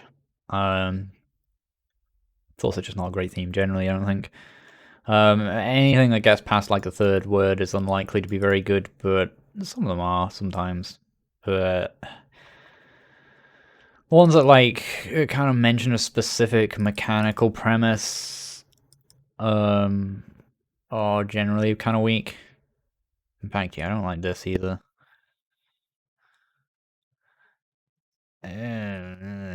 Not really like that either.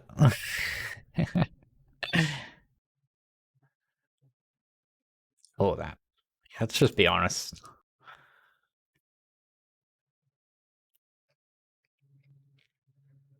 Yeah, that's how I feel. Decay always makes it to the final round. It never actually wins. So if you're worried about that theme, don't be. No, it won't be Decay. Calling it now, it won't be Decay. It'll be This is win-win. Either I've just generated like hype clip content of like aged poorly, you know, like if it is, or I'm just right.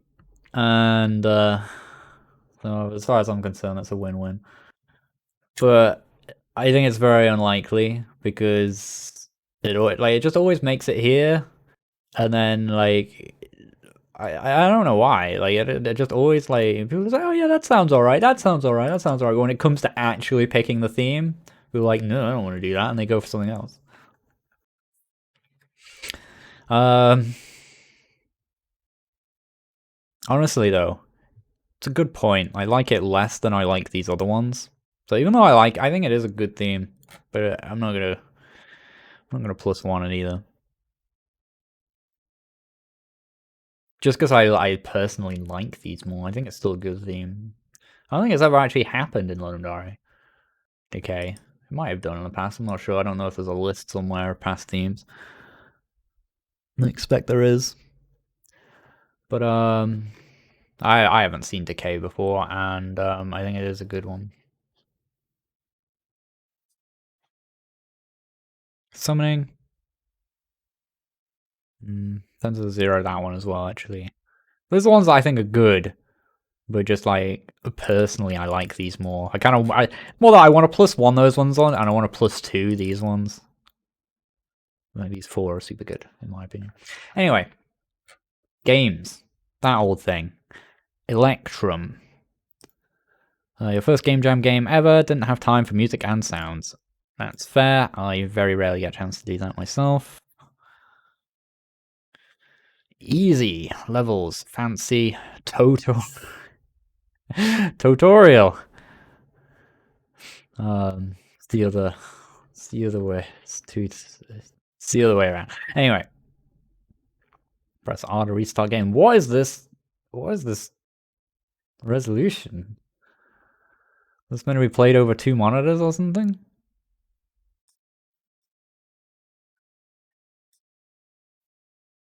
The lighting. I hope you've not wasted a real-time lighting engine on like a static screen. What's this one? Oh, right, that's a back button, but it didn't. Okay. Fancy fast. Okay, we'll go for fancy. Tutorial. Click somewhere to move, alright? Okay. You can bounce off of yellow spots. Okay, so when you say click somewhere to move, I get that there's a big like dotted line that kind of indicates that I'm going to go on forever. But when I've got click somewhere to move and I've got a big crosshair, I'm kind of thinking that I'm going to click that and move to there. Not, and then it suddenly stands out a bit, but then I just keep going. But it's not a big issue. Why do I eventually just sort of die? I like turn red. Not moving for too long does something. Okay, so don't put all the text like on the player. Destroys the asset. Okay. Why? Just have to keep moving. I mean, I can see how it might be a thing. Break the wall and spawn. Ah! Click off the screen.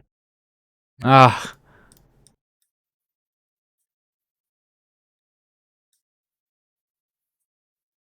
Sort of slow down a bit when I come near that. I see what you're kind of doing there. But by default, it's a bit too... Oh, Christ, okay. That's going to be an issue.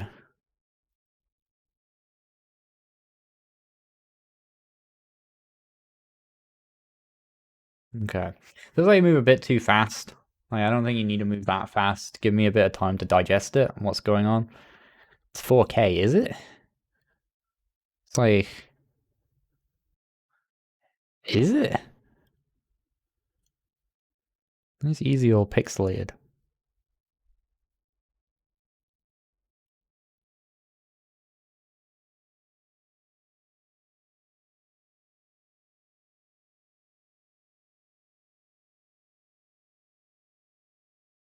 Why do I only bounce on the yellow one?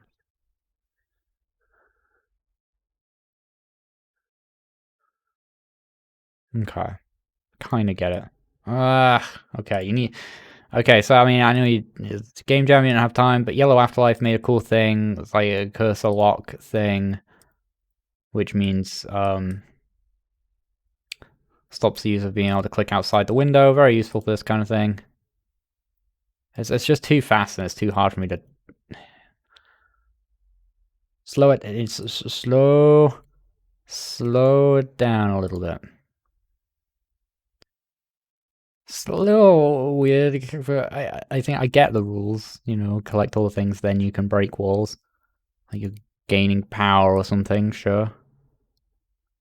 And like, there's something in the like, you know, you have to keep clicking, you have to keep moving, or thing. Bus. I don't really get the role of the bouncy surfaces though. They just sort of commit you to a move.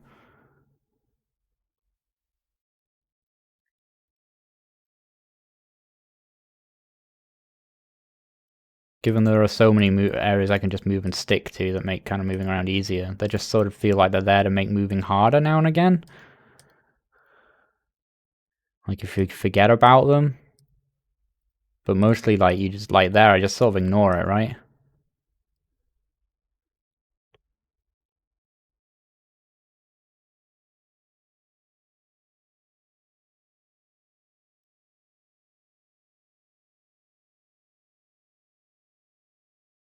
The screen shake is causing your lighting to behave a little bit weird.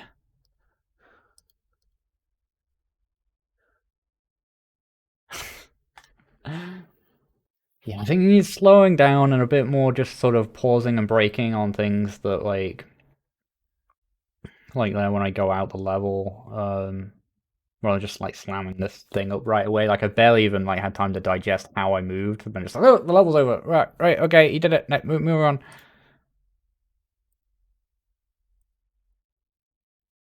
Ah. My full screen F4, Control Enter. Enter. Oh, was the debug key and it broke it.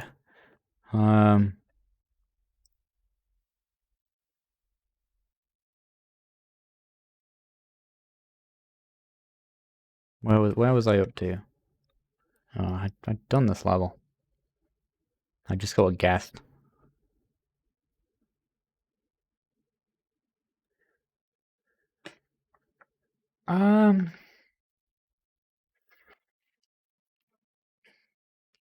Like it's all a bit thrown together, but honestly, like it's not bad. Like the concept is there. It's just really, it just feels a bit unpolished thing generally, but I think like, I don't think the idea is bad at all. The level design, like, other than the bouncy things feeling a bit like extraneous, like it's fairly thought out. Blast through there, blast through there. You got like a little loop around, like, you know you're gonna do that and then finish, right? It's good. This looks like it'll be fun.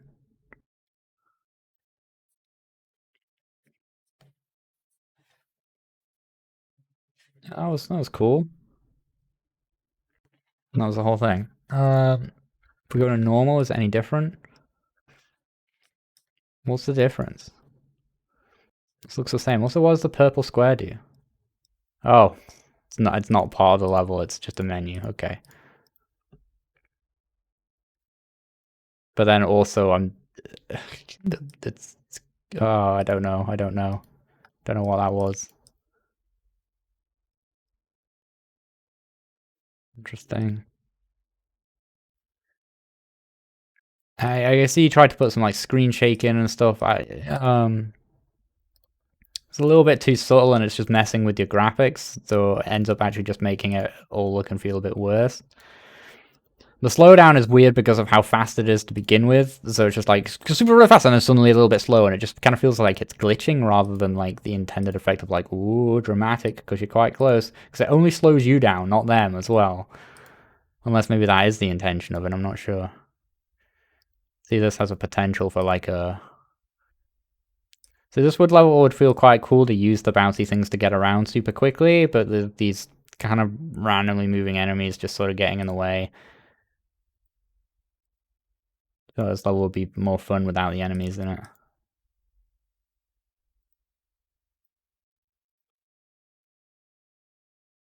And you die so fast. It's kind of hard to really digest what happened.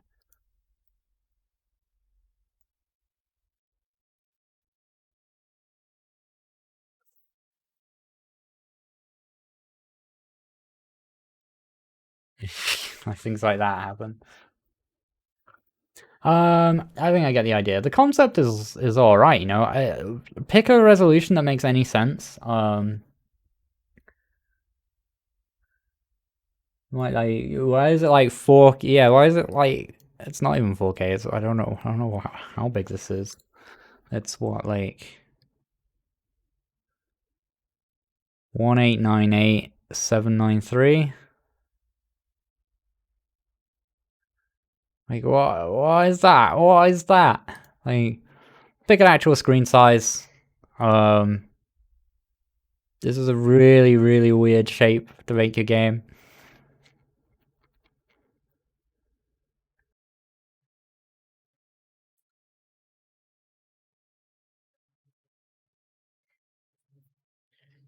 Alright, I think the idea to have dynamic lighting was good. I think just whatever implementation this is doesn't end up looking that nice, like with your particular graphics. I think what maybe would make a thing like that feel better is if everything was like solid colors, rather than having like these little crosses and things on things. Like if these were just circles, like plain everything was like plain color. Maybe instead of these cracked walls, they were just like gray or something like that, right? I don't know. Just I think like flat, solid colors. Um, maybe anti-aliased as well, so it all looks kind of a bit smoother. I think that would go better with the idea to have things like cast shadows and stuff and look better. Dynamic lighting coming from the player would look cool, yeah. Um,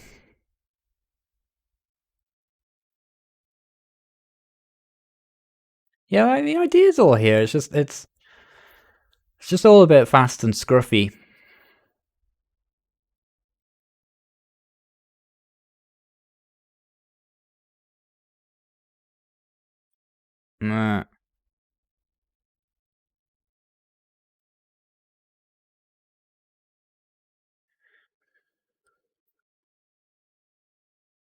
But like, if you pour a lot of time into the feel of it, pick a better screen size, and pour a lot of time into making it look and feel nice, it's not a bad, not a bad little game. Cool. Simple as. Let's move on. Thank you for that one, Maleki84.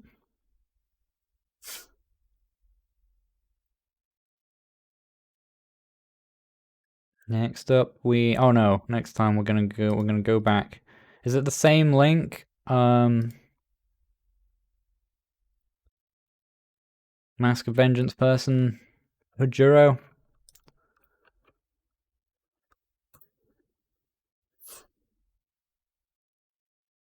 Guess is it the same one?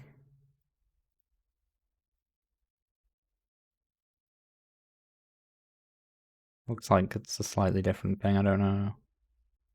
Download anyway. Okay. Let's try this one again.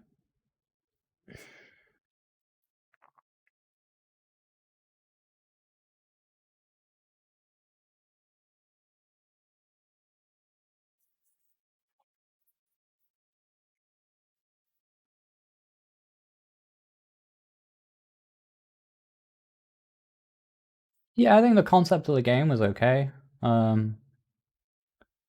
Honestly, like every issue I had with it was more or less like a polish thing or a feel thing. Them, if I could, well, they were the biggest issues anyway. Like, there's some things in the level design that are a little bit, yeah, but it was all right. You know, everything else was at a certain decent level, and the main thing holding it back is like just the visual quality of it and the weird screen size and the speed of it and stuff like that. It all just kind of felt icky. Um, But I don't think any of the mechanical choices were necessarily super bad. The enemies are a bit rubbish, but the snap transitions for dying and stuff were bad. But again, it's all feel stuff, right? That's another point. It was just like how you just instantly snap to like winning or losing, you know, and when you die, it's just like snap, restart and stuff, which is very of course in a game jam, right? But or it feels like, you know, do the fastest thing you can do, but then, you know, you spend all that time putting a lighting system in when you could have been putting transition effects or something on the character dying and stuff like that. Okay, let's try this again.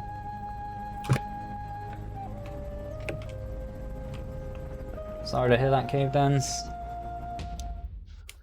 But there's always another Friday. Okay, so the game seems to work now. Let's actually start. Did we do new game or did we do continue? Don't know.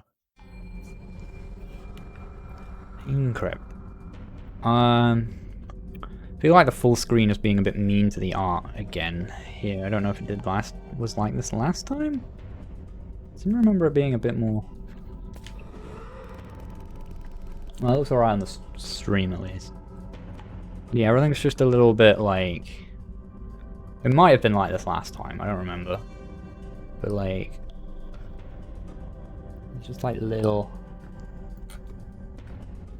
You know, like you kind of see the edges here just a little bit stretched and weird. Probably want to look into getting some sort of like. Anti-aliasing going on, or scale up the art really big so that you're always scaling it down and you anti-alias it and it always looks kind of crisp and clear. But anyway, alright, F. I'm gonna hold F.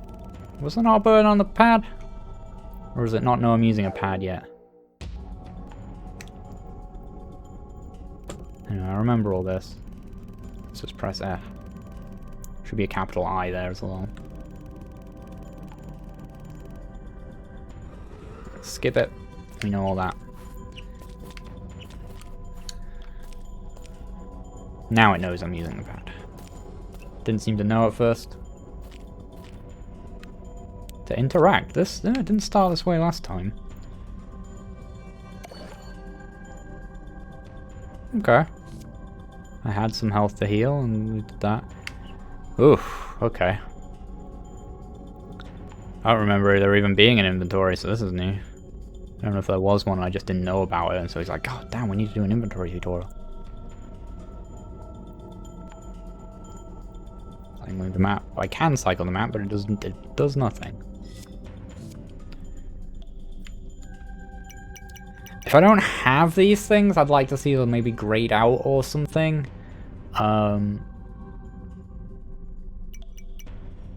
Because otherwise, I looked at this and I'm like, whoa, I've got a lot of stuff in my inventory, huh? And I actually do have a whole bunch of these keys, apparently. And that's just a lot of information for my brain to suddenly deal with. I'd rather all this was grayed out and I couldn't even select it or anything yet, because it's not relevant to me right now. Like, to suddenly bombard me with all this, like, level 1 XP out of this, Moyos, whatever those are, hit point stamina, what's stamina, who knows, what's power, who knows, 1, 2, you're gonna go 2 items, of course I got a potion, 2 diamond things, 3 types of potion I can have here, I've got 4 health potions, what do the other ones do? There's a bunch of arrows, there's 3 types of arrows, 3 types of darts, there's mushrooms, anti-shrooms, there's rage powder, there's fleezes, there's 6 different types of keys, I have 1 of each type of keys, it's a lot. Right.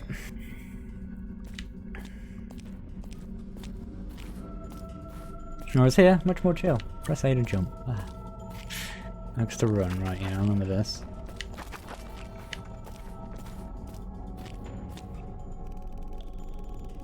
Traps and triggers. Try using them in your favor. Yeah, the art is not scaling well at all. Can we?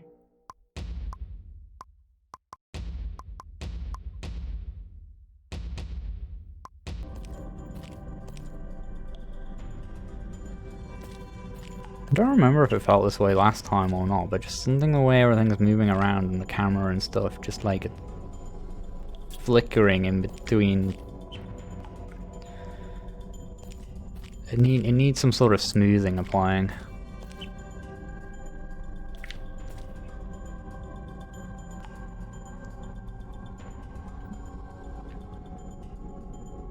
Ugh, I start using the keyboard, so to show that. But that icon that was there before the F was a little bit small. No, I don't know whether it's VSync, because it's not like screen pairing. You know, like the little black lines in between these, like, are appearing to get like bigger and smaller just constantly as the camera like slows to a halt.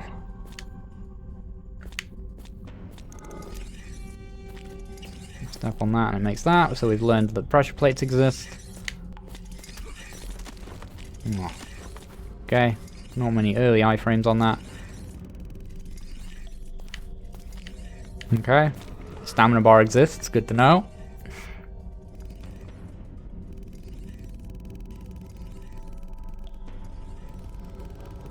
Oh, that's an interesting one.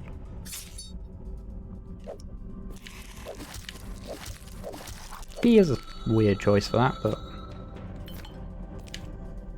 What was the thing to use a potion again? Oh, we got like a big power attack as well.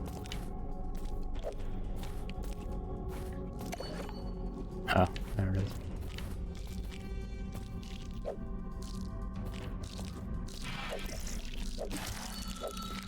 Okay.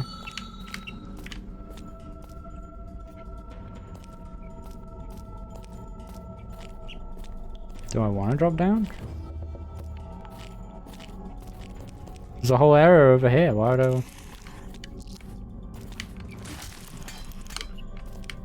I hope it wasn't important for me to drop down there.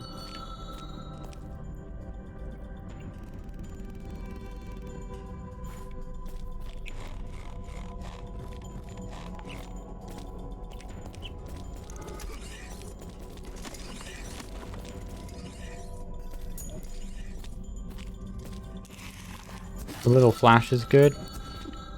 Like, you maxed out the charge. Or rather, it's ready. Ugh. At least I have some potions.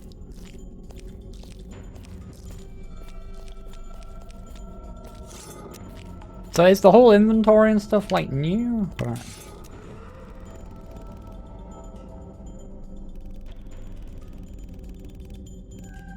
We've gotten further than I got last time.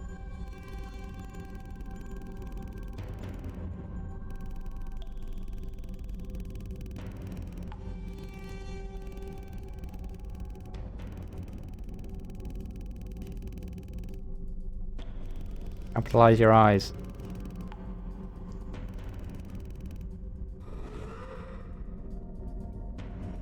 Yeah, that LB is super tiny.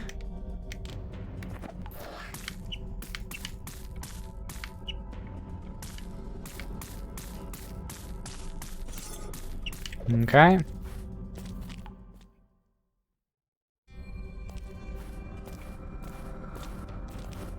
It's like Dark Souls meets Mario Odyssey. Okay.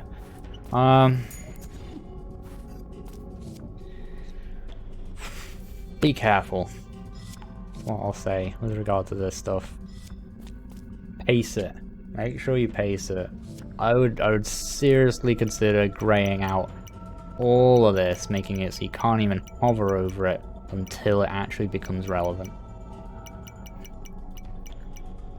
I don't know why I have 6 keys already. I wish I didn't. I wish that was not a thing I had to think about.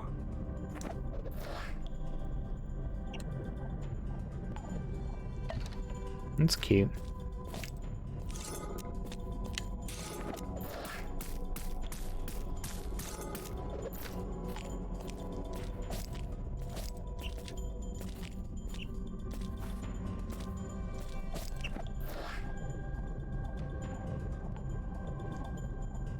Okay. Yeah. I like I can... other than him shooting me off the... what? The infinite? Was there an escape there? I didn't get knocked quite high up enough to get out. But I just kept being knocked so I couldn't move right.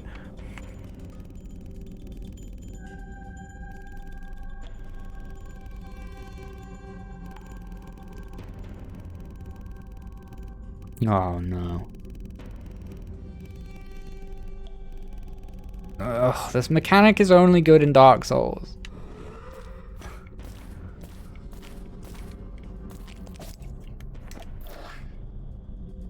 I don't want to go back to where I went if I died. Don't Hollow Knight me.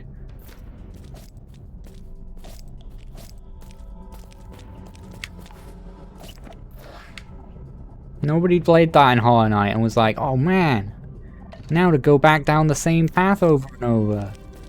What a cool mechanic.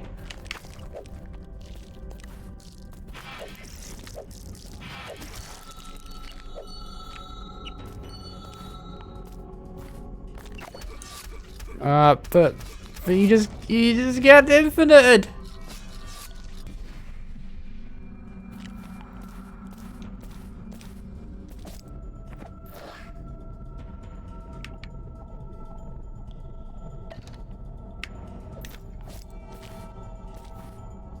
The other thing Dark Souls does when it does it is it puts it in the last safe position you were in, not the position where you actually died.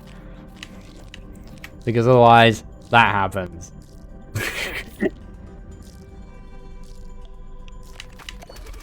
Oh, for what was that? What was that? I like these animations on the lift and stuff. It's cute.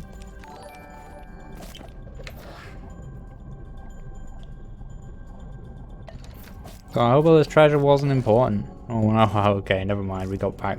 Wait, is that all of it then? Do we just want to die somewhere else and then get it back? I feel like I have more money than I had. I don't know, maybe not. No, it can't work that way. No way it works that way, right? No, yeah, I'd been getting, yeah, it's alright.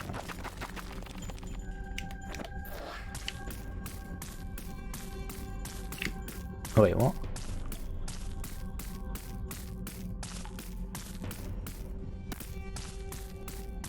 Not sure this goes anywhere. It's just a weird extraneous one.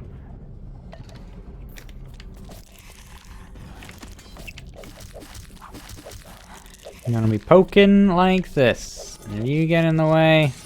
Oh, did I need to bring it up the lift? I'm glad he's not really doing anything.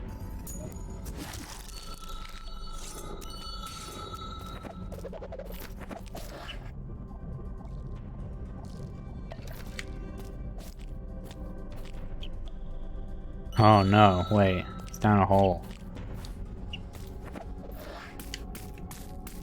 Can you climb ladders? Uh-oh. Did I screw it? Oh, I think that actually reaches it there.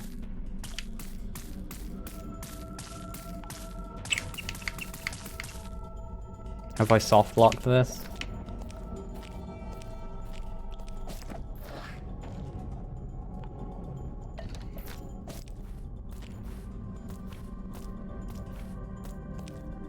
Oh yeah, I probably can just die. It's like an alt direction I could have come from.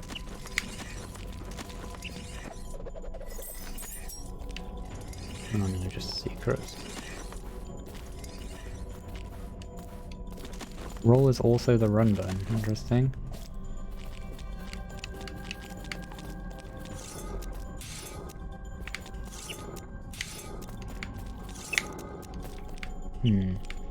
Yeah, I think I would have to die.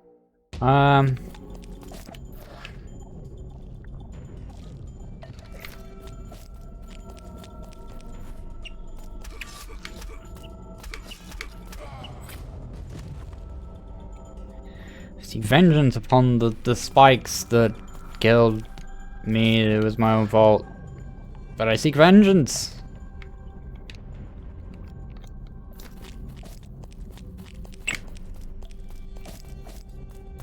There's a nice little extra touch thing you could do is like when the lift reaches a stopping position, just like that, just automatically take the mask off the thing and put it back on.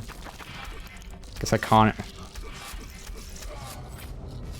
It's such a dumb setup. Man. Like you get hit once, you just why I have a health bar and stuff like that's just gonna happen.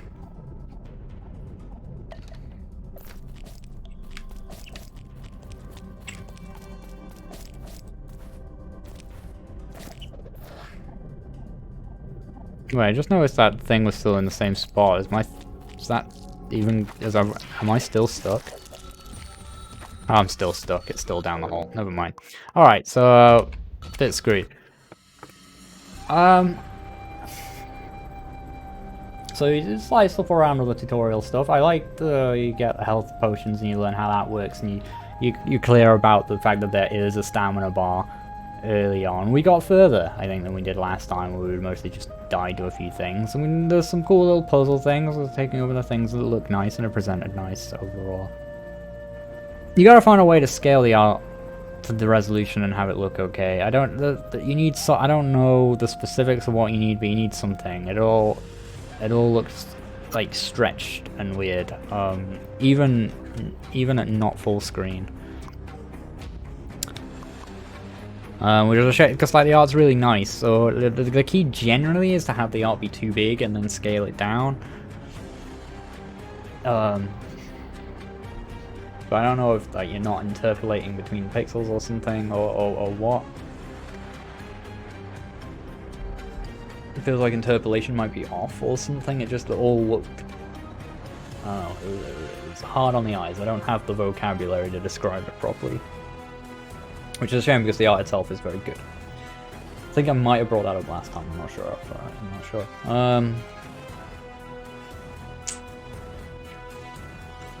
Yeah, obviously you want to be careful of soft locks for puzzles like that. Generally I don't like the way that puzzle was set up anyway, and that like, oh, you've got to bring the thing up a thing. It's like, oh cool, you're combining puzzle elements, I guess, but in kind of just an annoying like, oh, I guess I have to go back and bring the thing up the lift with me. In a way you could put it together when you first arrive there. There's nothing to do with it now, so it obviously needs to go up the lift, save yourself some time. But if you don't, all it really does is cost you a bit of time in a little bit of an annoying way. Don't know what other puzzles and stuff you might do with that later on. Be interesting to see. And be careful with, yeah, I know you say it's just in for testing and so on, but make sure you pace the stuff like the menu and inventory correctly. Opening it with that much info is tough. Especially before you even learn things like jump, because you're still in a position where your mind is trying to work out what this game is and what the experience is to play it, you know. Very good. I mean, still good, you know. Interesting to see it developing, and glad to see we actually got it working. Hope that was useful. Let's move on.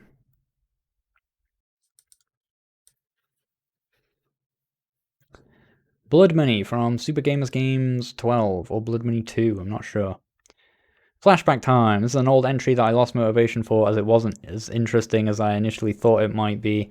Basically, it's a sortum game. Glad to see you're super enthusiastic about the game.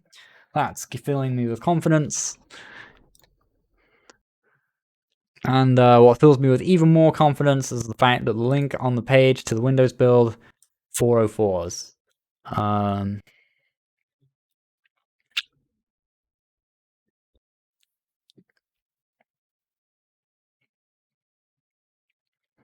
I mean, I can go to maybe...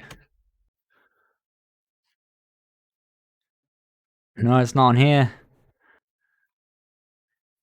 Does the game exist? Let me fix that.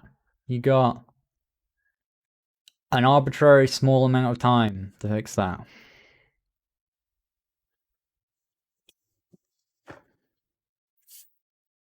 Done. Good. Cool.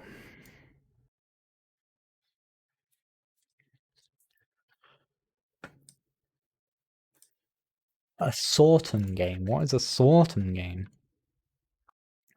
You're the Grim Reaper behind on his blood payments. You must reap the souls that don't fit the description on the no reap list. You must reap souls, but beware not to do the ones that are on the no reap. I realize there's whatever. Side note, this one wasn't really good. I honestly couldn't make the best for the thief. Way to get me excited! Here, play my game. It's not very good. Oh, okay.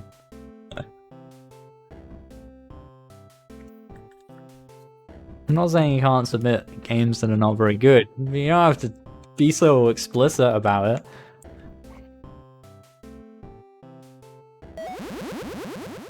That was cool.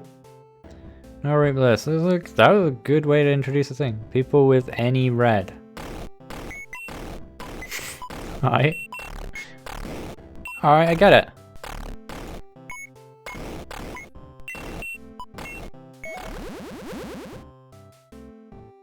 Like a fast paced.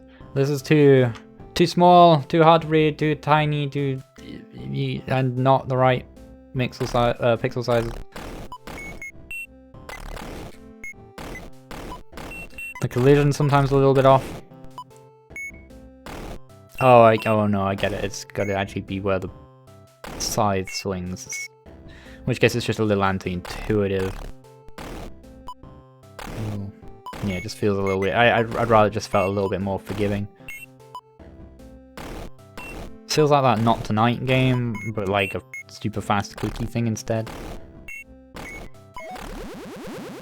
Like a pseudo Papers, Please thing. Purple shirts and blue hair.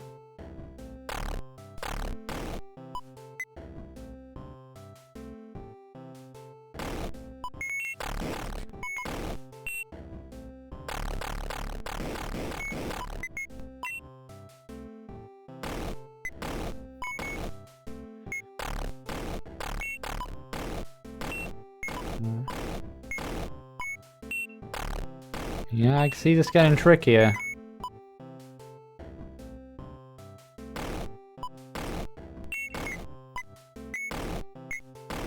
Do I lose if I miss someone? Or do I only lose if I mess up the instructions? Also, what's the big red line in front of me? Or is that like the area where I'm going to swing? Oh, oops. Oh, purple's good. The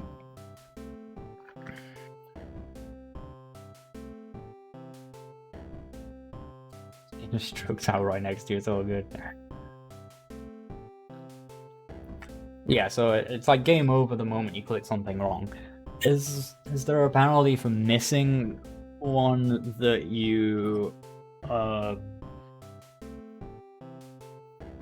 could have gotten? Or do you just not finish the level as quickly? No, there isn't. Okay. So I'd be tempted to just make it so that is also game over, because there doesn't seem to be any other like kind of like time pressure or anything like that going on. I figured with it being a debt or something, there might be like a time pressure or something alongside it as well. But I mean, I'll say you're like, it's not very good. There's a lot of good things here. This is a great setup here of this stuff to begin with. I'm just like, oh, there's a guy on the screen of the thing. If I move the mouse at all, I see he's moving the mouse. There's nothing really else going on here to distract me. And I see there's a thing in the middle. I can't interact. You know, I'm not moving the arrow keys or anything like that. If I try that and I move the mouse, I get the idea that I'm probably going to have to click on this thing. And I click on that thing. I get the thing, and I'm in the game, and I fully understand the controls. All right. Move this guy left and right and click. I get that that's going to be the game. Like right away. Now this comes up, shows it, focuses my attention on it, and then goes into the corner of the screen and it goes, go. We get it. It's like, don't reap people with any red. And it's clear. Oh, I just clicked badly. The collision detection is a bit weird. And I know you've tried to do it with like this red line, I think.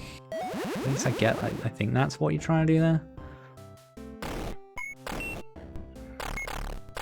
I think maybe that just wasn't clear to me right away, so I'm just like looking, I'm just like trying to click on people.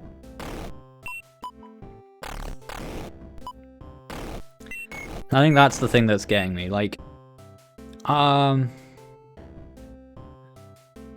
because it's like the mouse and because I clicked on the dude, that's how I understand the controls to be. So I get that you put a big red line in here, but I think you could probably get away without the big red line and just have I don't know, actually. Because I'm expecting to click on the person. Maybe my mouse, you know, the character should follow along, and my mouse should be the place where the hitbox is going to be, rather than being just like either side of the mouse, depending which way I'm facing. Is a little bit awkward to control.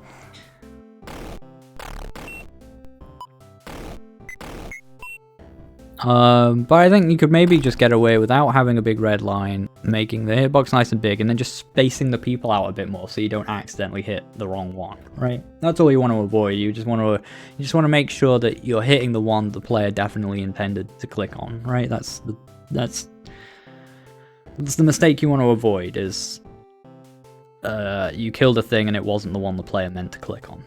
Okay, that's generally what you want to get away from. So as long as you get away from that, it's fine. But the concept is cool. Like the introduction is very clear. The rules are simple and fun, and it's fun and enjoyable, and it scales up well. As I say, it's a bit broken that I can just sit here, but it's kind of handy that I can just sit here and watch these go by so I can talk about it. But yeah, just space them out a bit more. Have the hitbox be nice, just big and simple. Make it be more about where you click rather than being like an area just in front of where you click, because the turning around is kind of a bit weird. Because it's all based on the mouse. Also, these houses are just like super massive next to everything. What's the deal with the houses are further away? They're in the background, and yet the doors are like twice the size of the people. But it's good. I mean, it's simple as that. I don't think we need to see any more of it. But yeah, it's a simple thing to scale and do it like. The concept is good, and the execution is generally all right. A bit more time, that would be super solid, I think.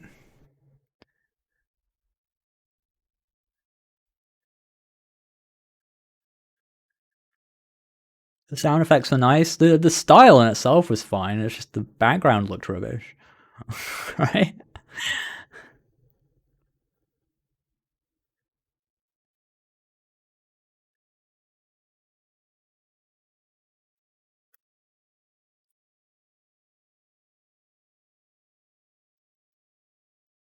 Moving on to Lukvargen's Ducklike, a roguelite where you play as a duck with guns. Okay.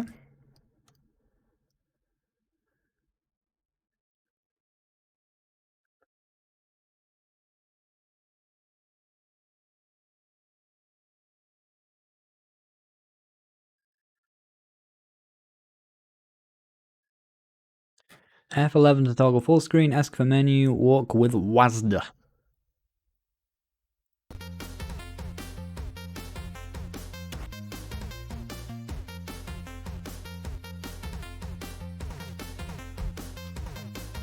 I'm a duck. Oh hey, it's this art kit again. Oh, I can get out of the water. I'm not gonna lie, I was expecting this to be kind of like boundaries, but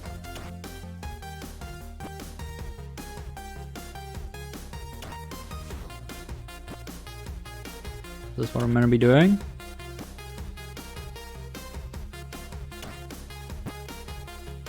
I like the music.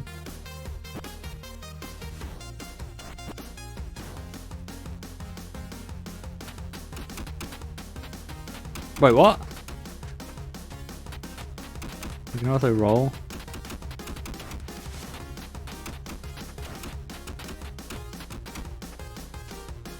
Wait, I've...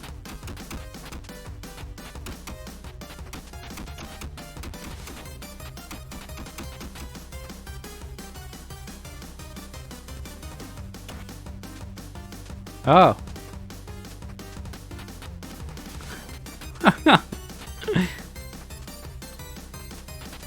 Okay.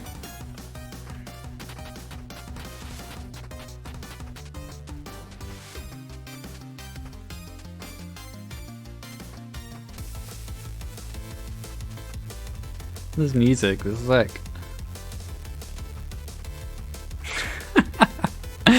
There's like this just little waddling animation. Okay. Shoot after roll for special attack? That's what I was doing. Or is it just like attack does like just a few? I don't know. I don't know what that's doing.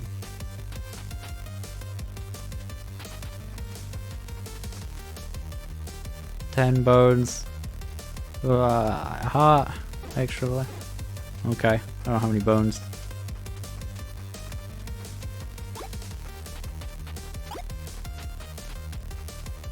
Don't know what that did.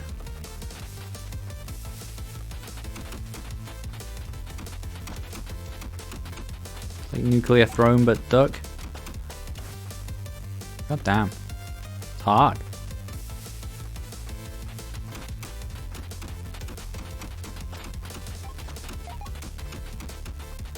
I'm sad I missed the kind of what was I was looking around the field and I kind of missed what happened to the farmer. I'm guessing he got like carried away.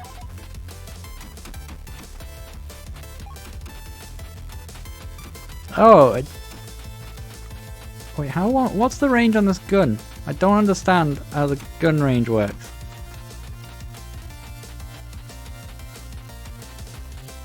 Like sometimes it like goes really far, and other times it was going like, okay, it's what? It just feels like sometimes it goes really far, and other times it doesn't. Oh, I don't know. Oh, is it because I'm moving? So like as I'm moving towards it, it's like... they're generally quite slow moving bullets, so as I'm moving towards it, that looks really low range, but yeah, okay.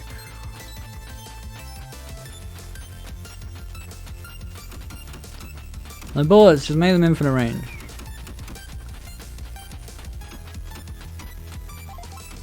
I can kind of see why it's limited.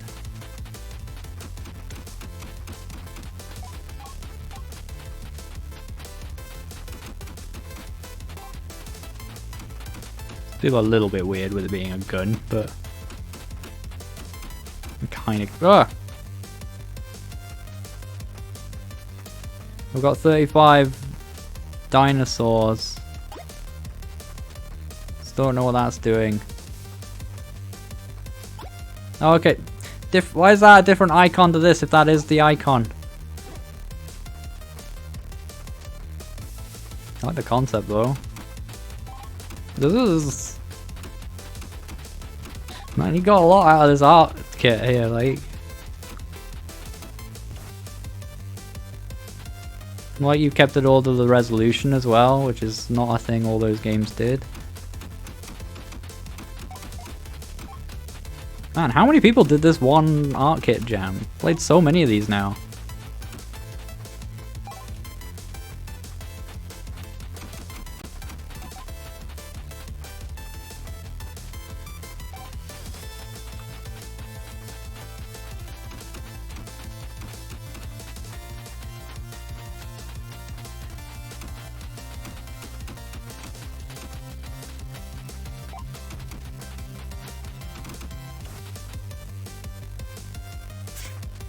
Dude, this is who was relatively popular, fair enough.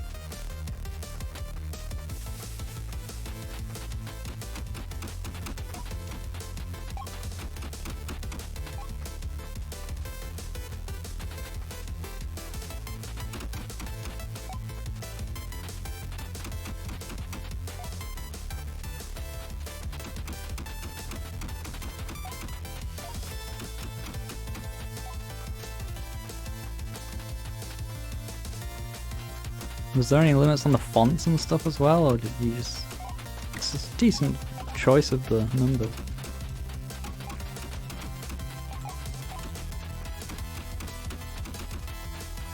I'm guessing scales up at some point, otherwise there wouldn't be a point in showing me the ones.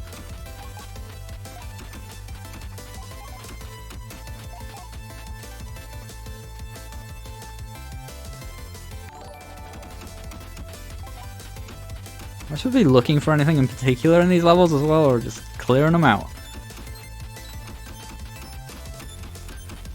Thank you, speeding chimps.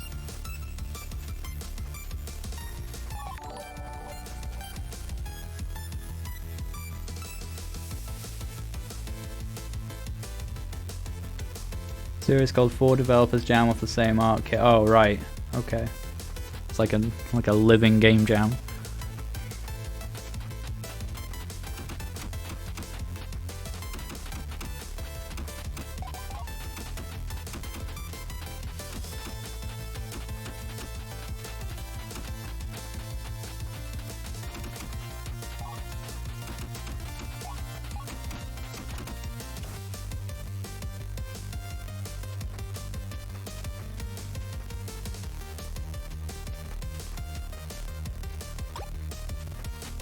Gosh.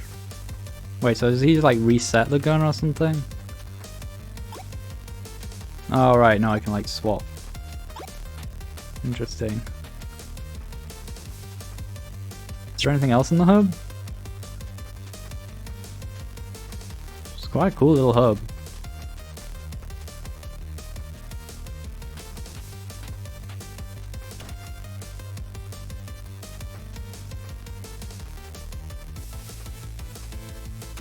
The roll effect's super good. Oh gosh, chain lightning. It does 2s! Now we're cooking with gas.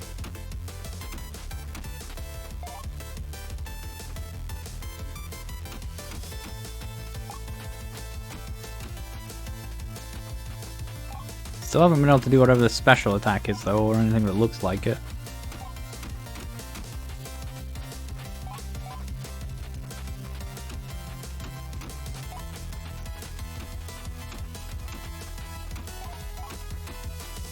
Probably my only criticism so far is like it mentioned the special attack and I don't really get what it is.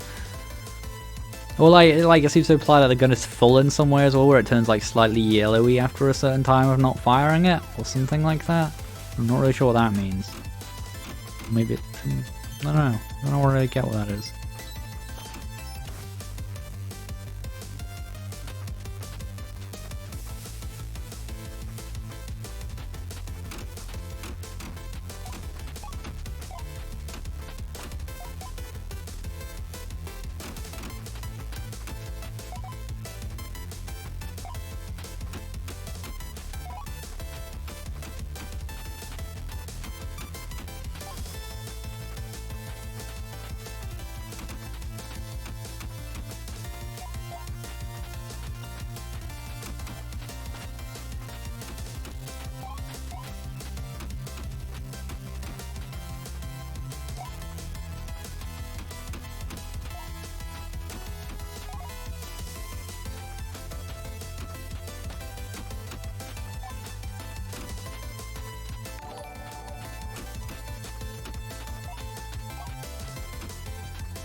I feel like I'm just sort of playing this on loop now, but where's...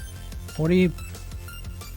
I've never progressed to like a level 2 or anything. Or have I? Maybe I've just not been paying attention. Oh yeah, okay. You just go far right enough.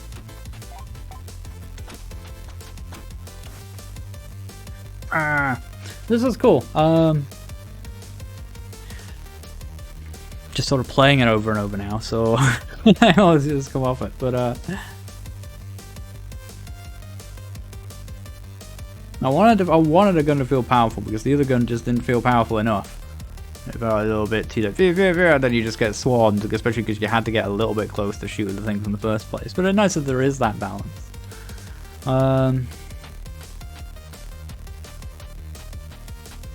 Yeah, ranged weapons having like such a limited, well, you know, range, always makes me feel a little bit weak. But I mean, like, on the whole, just like, these are all just like little personal things about it. Like, it's really good. I love the intro a lot. That's super good. And then the game is like simple and obvious. The rules are clear, pretty, more or less. Kind of dumb how the icon you use to show the upgrades that you buy show like a bone, 22 bone for this, but then the bones you have is a totally different icon. Once you get it, but like, it's kind of dumb. But I love it otherwise. Like, I don't really have anything bad to say about it. It's just super good.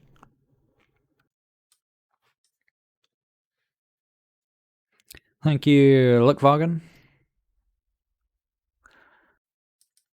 Name of the game, Nothing in all caps from JoelLikesPigs in all caps. A game I submitted for last year's Legendary.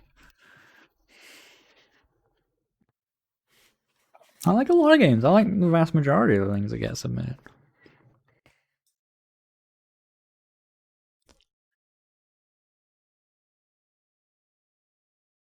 I think. Overall, on average, I think. A game! Start with nothing.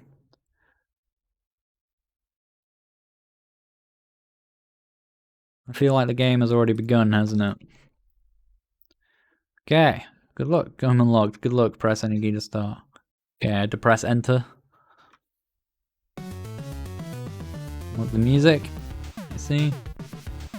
Want the sound effects? Like you just have to fall through a bunch of things in order to actually unlock the game. Unlock the controls! Oh no, just the left. We can go left. That's cool because then you can see that there is like a right. And, like, infuriatingly, it's got exit written on it as well, so you're like, but that's the way I want to go! Oh, super good screen shake.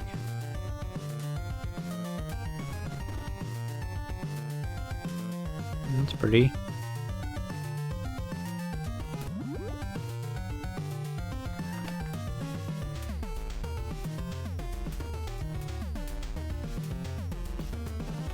It feels a little weird, but it's alright.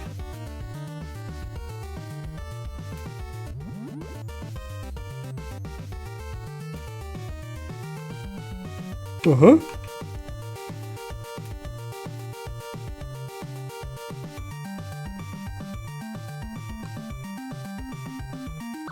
Okay, yeah, I probably should have been clear from the you now have the ability to look up and down. I should probably use that ability.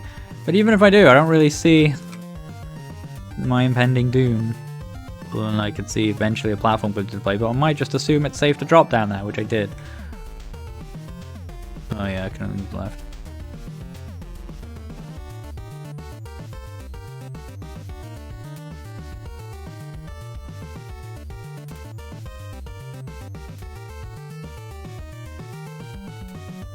It's cool. I know the concept is fun.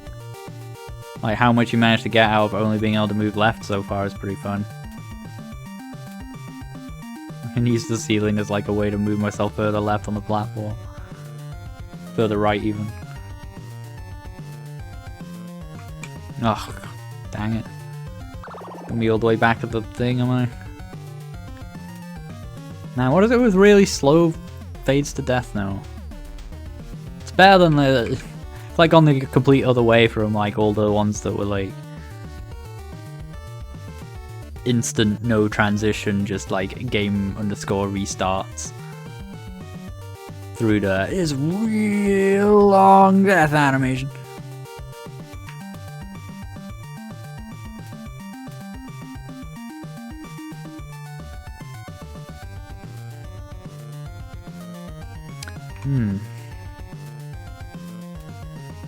That was a little bit tricky.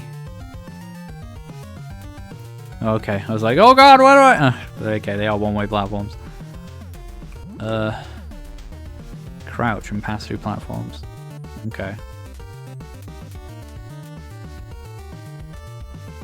Oh no. I like that you put the spike there. What happens if I jumped over it? I'm just stuck against the wall forever. Oh, R does do that.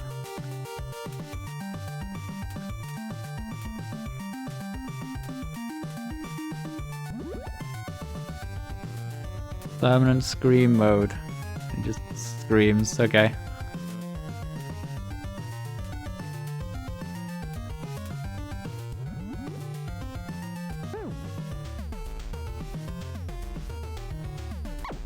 Only you can see this text.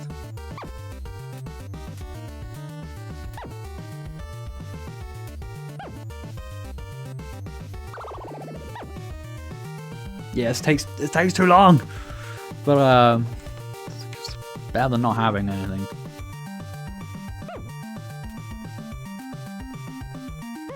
For a while I thought I was still playing, that's how long it took. Try ducking.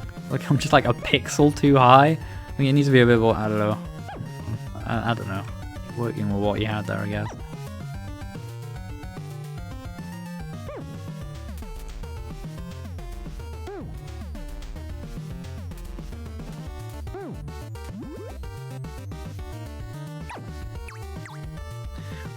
These powers I'm getting are suddenly a lot less useful.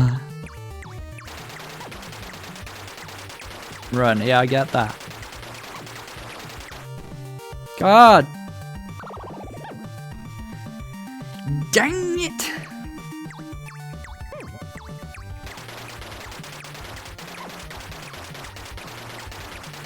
I get the concept of cute little like joke power-ups is cool.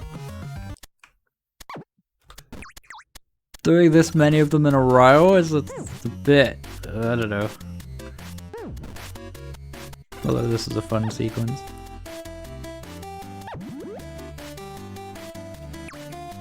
Super secret blue mode. This is a super secret white mode again. Now back to normal. Alright.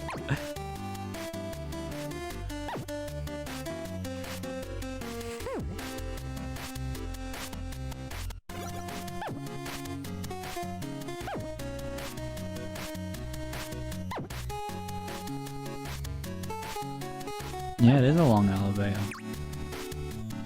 I forgot, it just baited me to the far left of the screen as well.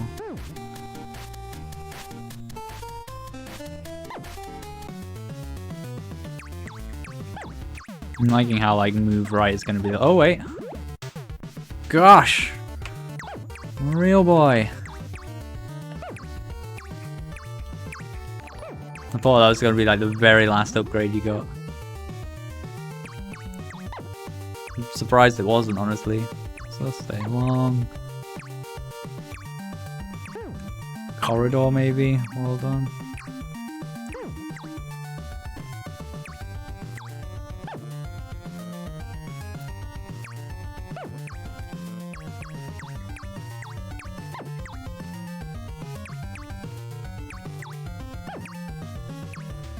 The only time I actually used the look up and down thing, it actually wasn't that helpful.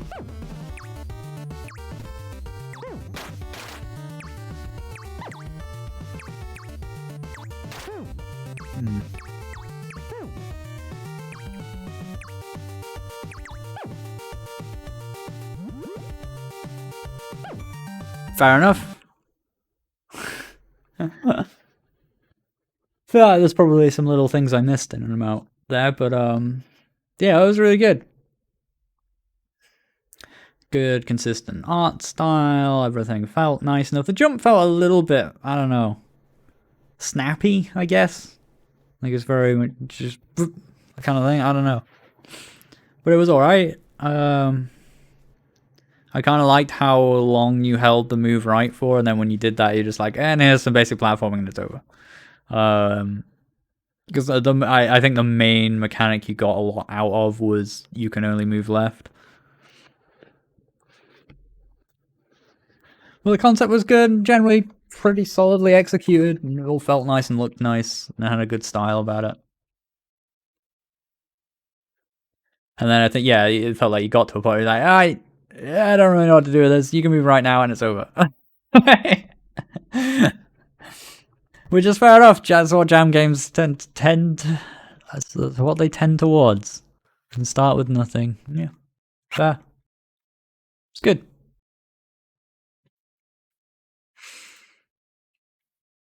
Yeah, cool. Thanks for that one. Last but certainly not least, King of Nova 2 has got the game self-centered for us to play. Just keep the ball in the center. One player Pong. Made it 5 hours. Want to see someone live play it. I made it in 5 hours? Is that what you mean?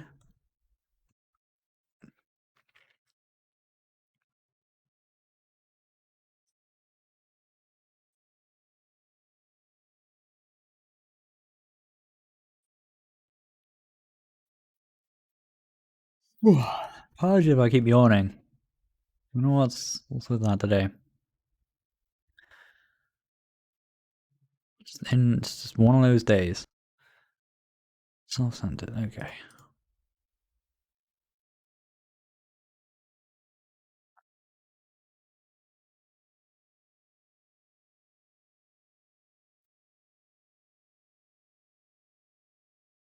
Almost had to leave. Good timing. Golly. Let's get this going then.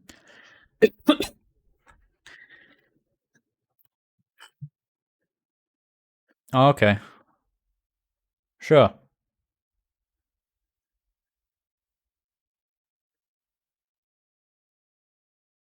Oh, color is changing. It's like hard to tell which way it's gonna bounce. Oh, oh. Okay, yeah. I gotta like it kind of needs to be a bit this way at the beginning to be like, let me look at what to do. But then when it's just like, oh, it just goes to 0, it's like a bit of a flat kind of. You need something there, right? You need like a transition, some sort of like you lose thing. Otherwise, because that can literally happen without me not noticing it.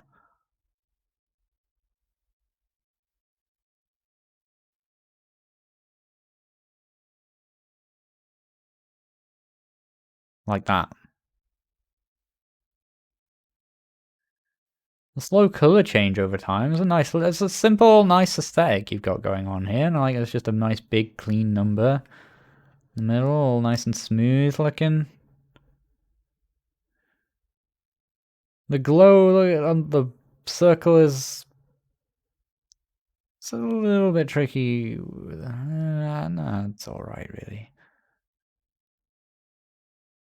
Like the glow on the outer edge of the thing, it's like where does the hitbox stop, you know? What is it? Does it just get slightly faster over time? I mean, that's all you need, I guess. The basics of it to be there.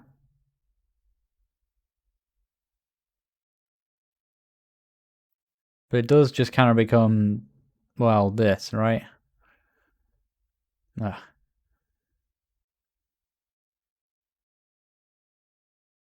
And I don't know what score I'm getting to or anything because it's just instantly restarting. So whatever my score was, it's just instantly thrown away, you know? You can kind of get away with this instant restart if you do just something to acknowledge it and like show me my high score at least somewhere. Then it could even be seen as a plus that like, you know, you just start again right away and you're just constantly playing. But you know, just like a boom or something and like, here's your score at the very minimum. Even if it just showed it off to the left or whatever, it's just like your high score with this is as far as you've gotten. And then show like the ball disappear or something like that, just so you know it drives home that this is where you missed it, and you missed it, right? Thank you. It's Aina. It's Aina. Thank you for the subscription.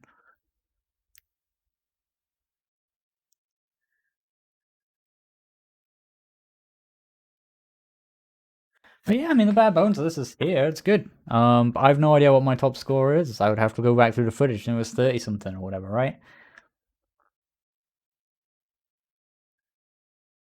You see a task run of this? I mean, I can tell you what it would look like.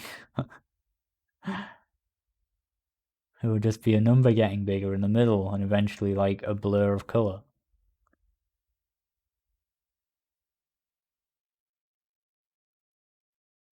Just trying to play it while reading the chat there. Like you're just losing like my peripheral vision. Pretty hard. There's a max speed cap for the ball.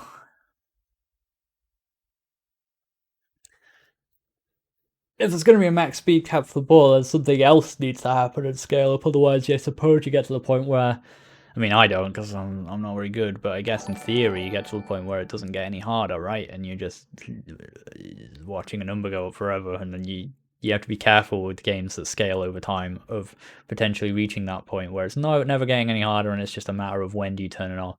There's a game like that on. You play like New Super Mario Bros. It's weird calling it new, we're giving it so old, but like New Super Mario Bros. On the DS. literally the one called New Super Mario Bros. And if you ever played the mini games that come with it, like it has like a mini game high mode. It's really weird that it exists in this thing and not it's its own separate game because loads of time went into it and it's got loads of these really cool little mini games that you can play multiplayer with people on one cart, no less. Like one cart, you do like the shared wireless download thing. It's so good. One of my favorite games in the world just for that mode. And one of those mini games is a game where you have to find, I can't remember what it's called, but you find like you get like a crowd of faces and you have to find a specific person. It's called Wanted, I think. You're shown like a picture of like maybe Luigi or Mario or Bowser or whatever, and then it shows like and just like a ton of like faces on screen. And and when you're playing multiplayer, you just have to be the first person to literally like tap the thing. Because it's a DS game, so you tap the stylus on the correct face, and there's just loads of them, right? And this just becomes like a Where's Wally situation. But it only gets so hard. Like the hardest ones are what is just like there's loads of things on the screen and they're all moving. And then sometimes it waits as well, like it's not actually on the screen for a few seconds, then it comes in on the side of the screen or whatever. I got really good at it, and a friend of mine got really good at it, but it got to the point where unless you're playing a multiplayer, if you play it single player, you never lose because the way it scales is like you gain a little bit more time to guess. Every time you get it right, and you've got a timer that's counting down. If it hits 0, you lose. But every time you get one right, you gain a little bit of time on that timer, and then it goes to a new puzzle. But you get so good at a point where, and it has a cap, like you can never get more than a minute on that timer or something like that. But you get to the point where you're always going to get it within a minute because you're probably going to get it within about 10 seconds every single time, and you carry on getting the score higher and higher until you're just bored of playing. Like I played it for like a couple of hours once and got to like 400 or something insane.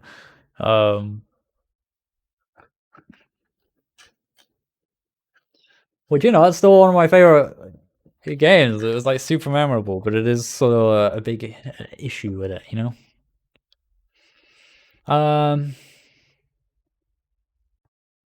So there's other things you could introduce mechanically in this along the way, but honestly, I like the way it is, and I would like to see focus on maybe like polishing, cleaning up what's there, getting a nice little restart thing and showing what your high score was.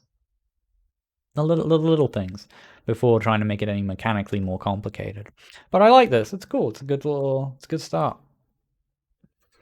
It's very simple, but it is what it is, and it works. Well done. Made in 5 hours, yeah. Good. Correctly prioritized over the course of 5 hours, I guess. As I say, the 6th hour should be then like something happens when the thing dies. At least after you've got a score higher than 0, and we see what our high score was, right? That's the most important things. More games. It's 5 o'clock. I'm gonna take a little break, and maybe we can talk about Lundare or some other stuff. I'm gonna go downstairs and get a refill on my drink. I'm not gonna stop streaming just yet. Maybe we'll do a couple more games or something. I don't know. I'm getting really tired. You've noticed me just starting yawning, and I really don't want to be super tired because we've got a long weekend ahead. I have to get a lot of sleep in tonight, I think. I got a lot of sleep last night, so I don't know why I'm feeling so today, but I guess, I feel like there's a lot after these streams in general, just playing a lot of games and talking for a long length of time. It has been 4 hours. So I don't know how people do these like 7-hour streams of stuff, man. It's physically draining. We're gonna get a drink, we're gonna put the light on. We'll just chill out for a bit. Maybe talk a little Dario or other stuff, and maybe we'll get one anymore. I don't know. Depends if people have them. We'll see. But I'm gonna BRB briefly. How many 4-hour stream, dude? I'm basically already lined up to stream for most of this weekend, as is.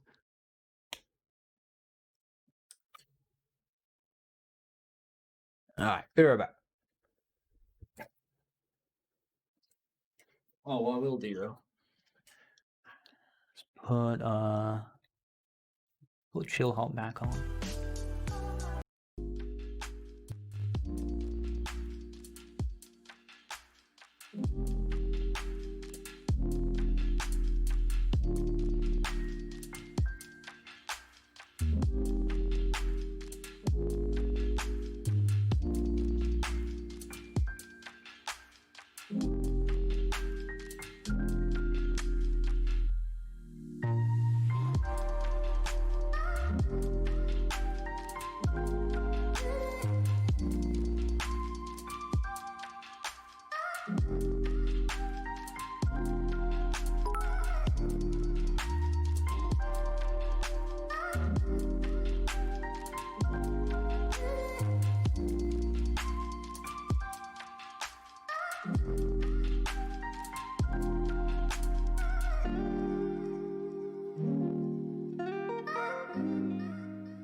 Tribal tension? Yeah, that would have probably been a good idea.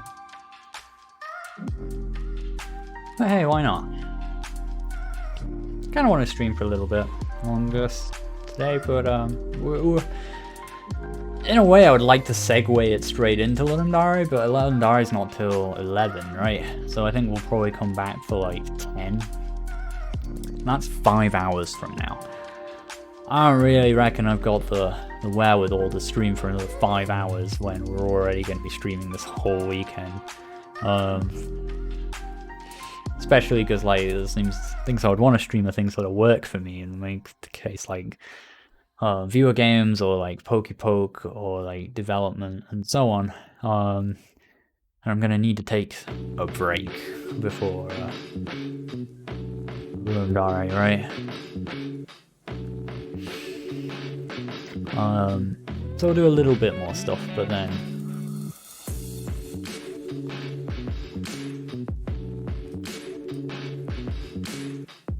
I'm going to want to take a break.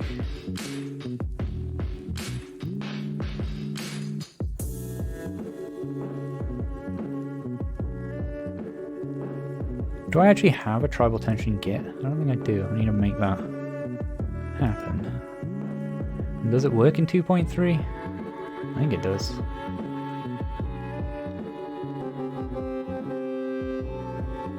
Looks like it does.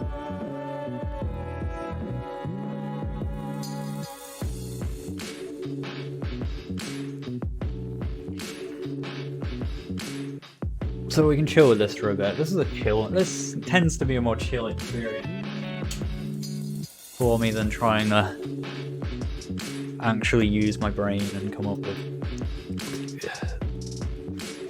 criticism and feedback for people's games.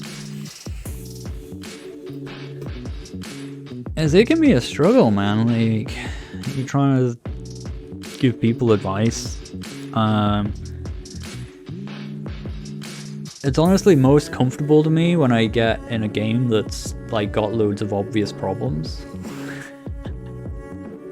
As much as sometimes I could be like, whoa, why did you do whatever? Like, it's like, oh cool, this is a good example of these like basic problems. When people submit stuff that's just really good, I don't know what to say about it.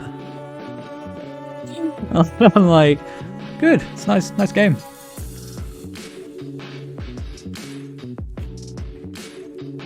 And the standard has only gone up, really.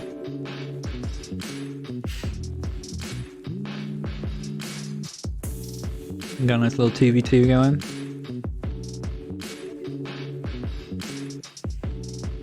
Do I ever code on stream? Yeah, just not regularly. Like I don't. The only thing I regularly do on stream is these Feedback Fridays at the moment. I've done like a whole bunch of like Poke development streams. Ludum Dare will be a development stream for the whole weekend. You'll get the Watch Me Code thing.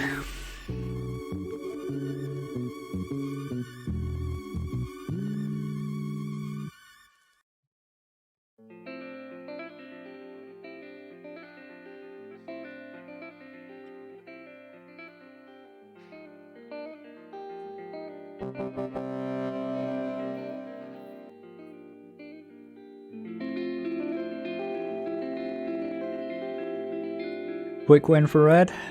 And he's with the defend command. Probably keep him alive.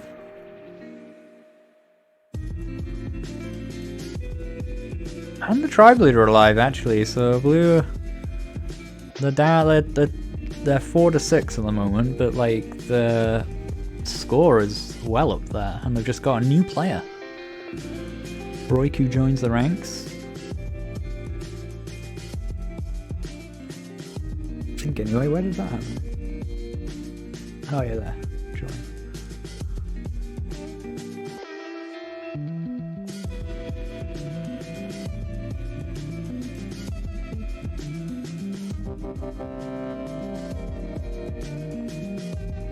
Red going in for another offensive. Like something like 4-5 there, or 4-4. Overall, 9-4 though, and they've got a lot more people in now going for a joint offensive. Blue down to 2 people, the tribe leader down, so now red has a dominating advantage. That looks like GG.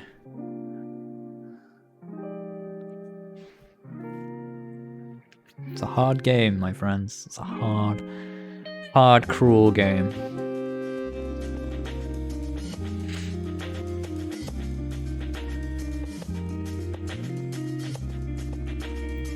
I do keep thinking about like how I would structure a sequel thing to this.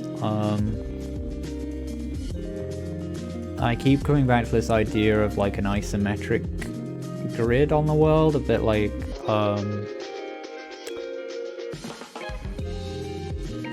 and Into the Breach. And just so that you can grid reference things and be like, oh, attack this grid, or like expand to this grid, and so on. Grid position. Which gets away from the initial idea of like indirect control, but also turns it into a bit of a different thing then.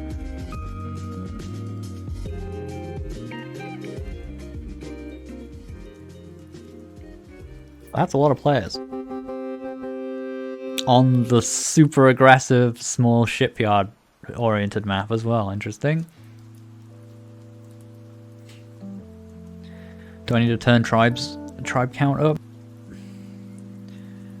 The main thing this game would need, like, not even the sequel, but this game needs like a better lobby system. Because I keep having to change like the tribe limit to actually get all the maps in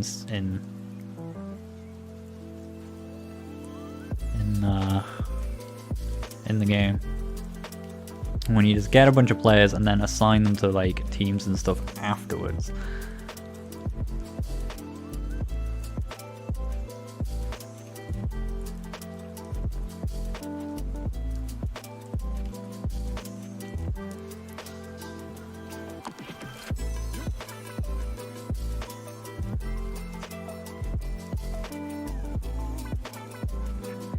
Thinking like, oh, I could try and do that while you're all playing, but it feels like it's going to be a lot of work.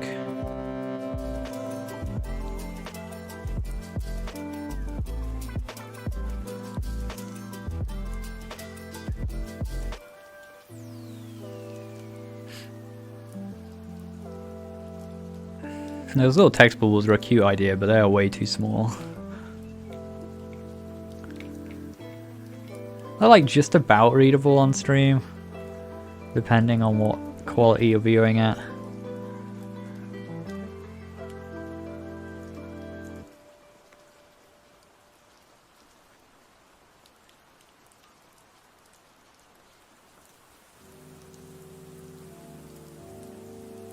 Oh yeah, little known fact, attacking also has a damage advantage. Default villager defending themselves deals 1 damage a swing. Attacker with the attack command deals 1.75. Someone using the defend command I think does like 3 or something absurd. The numbers are all over the place. Oh yeah, and that's a player doing attack, it's 1.75. I think a regular villager with the attack command does 1.5. God, there's all sorts of weird distinctions.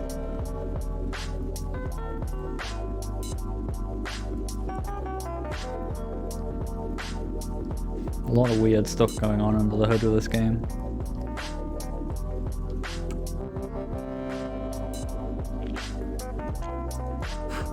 We were sailing right after Wolf there.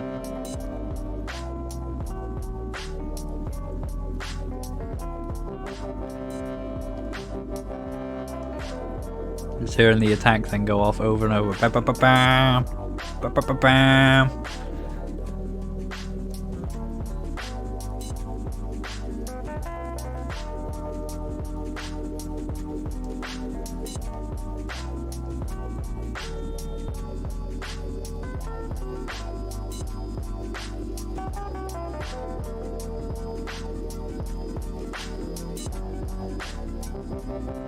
No, we haven't done in a while. 3-player maps. 3-tribe maps. Let me have a look at that.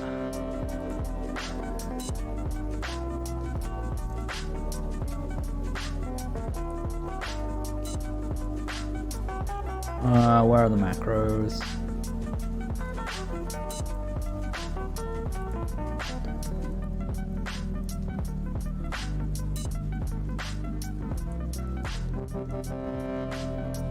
Oh, stupid A to Z. Stop being A to Z.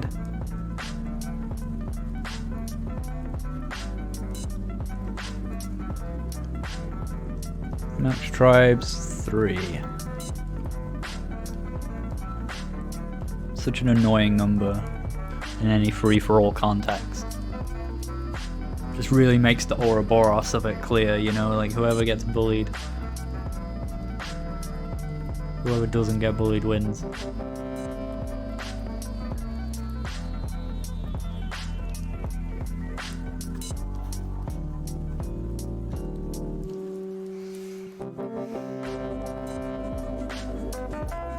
The little lake of blood in the middle there.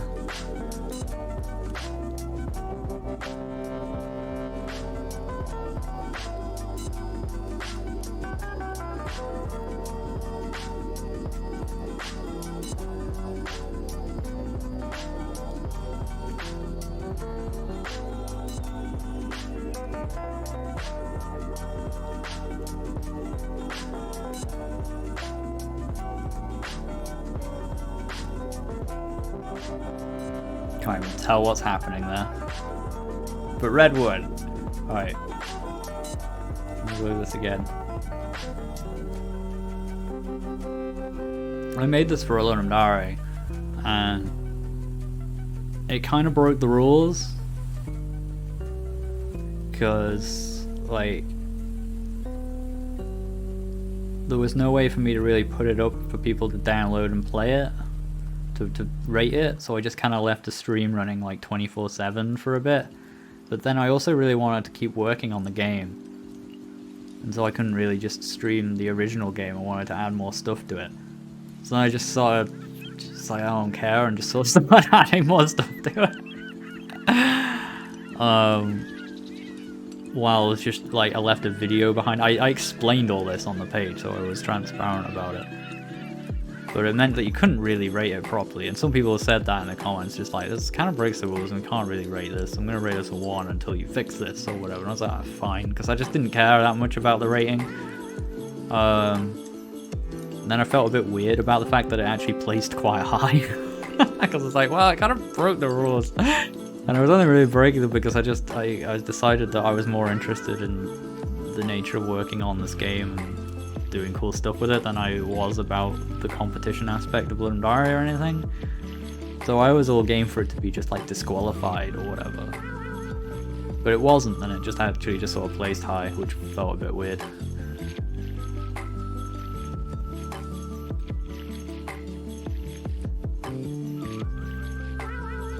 Like it got like, I think it won innovation or something, or at least got bronze in it.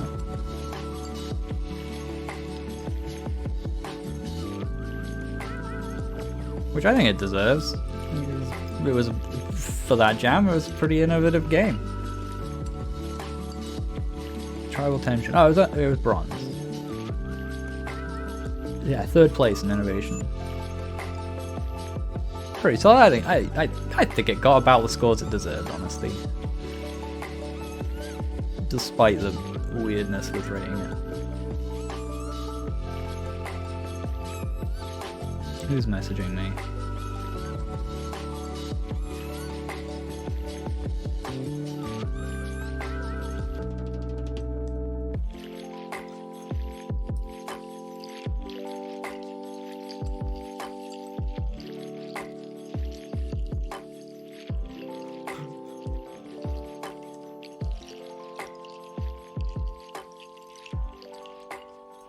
Oh, no one. There was a red dot on. Oh, there's still a red dot on Discord.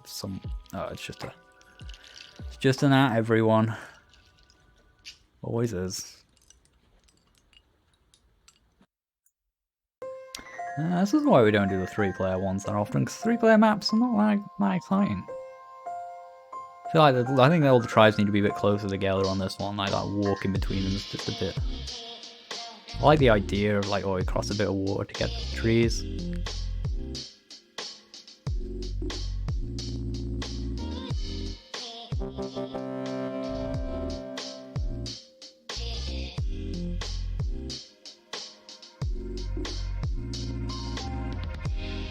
You could call that attack off right now. I reckon that catapult will put in some serious work.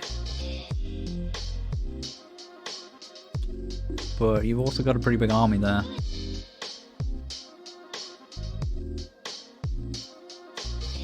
The way the catapults just go to work and they just don't care. Like they just go in and just shred everything. And all those dudes going after it, and yet it persists. And that is enough people to kill it though. Yellow holding on. Red just casually growing while everyone fights, because that's how 3-player works.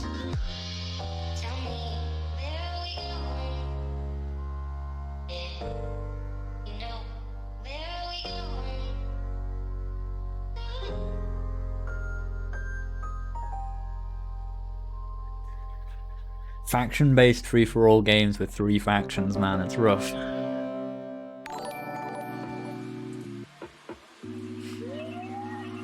Thank you, Barry Heaven. Oh, I didn't even notice you used 50 bits as well, Super Gaming. Thank you very much.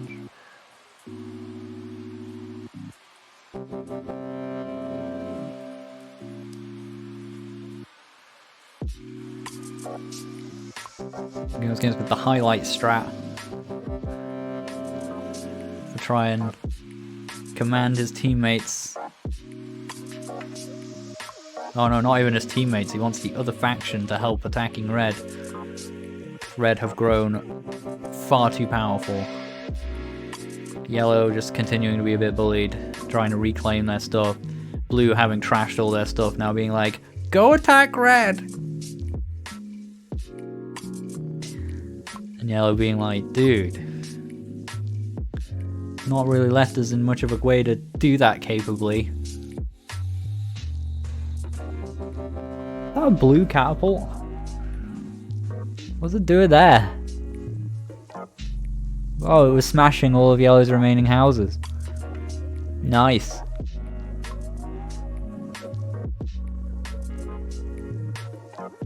Yellow finally finishes off defending itself from blue. And it's like, right, now on to stop Red. Oh.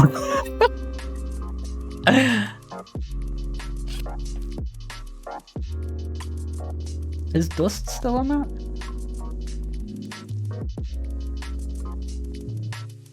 No, I'll only try it. Okay, Tried's the only one.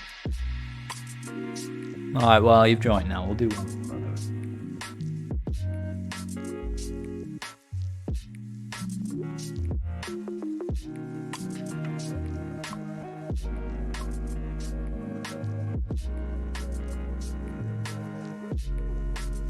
Yeah, Lunari themes.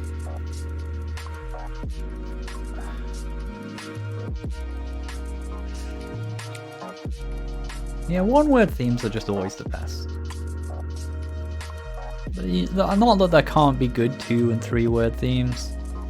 Not that there can't be good themes that are even more than that. They're just a lot rarer.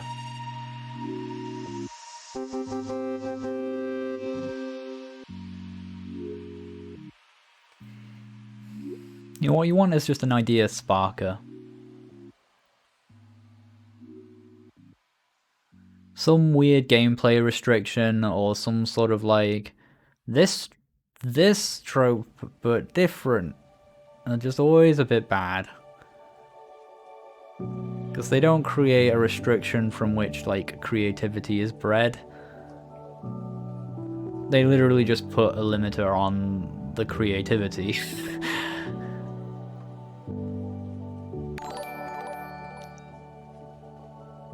Things that limit the technology can work, like, you know, limiting the colors and things like that.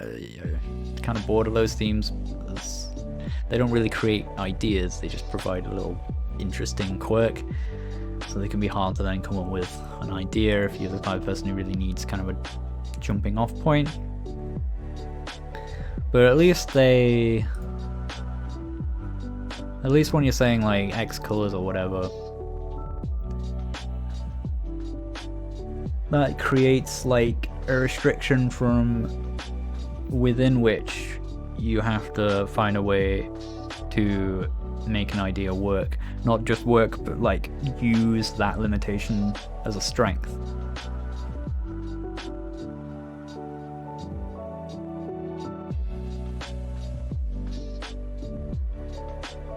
When some of these themes come along and they're like, a first-person game, but you are the enemy, or something. It's bad.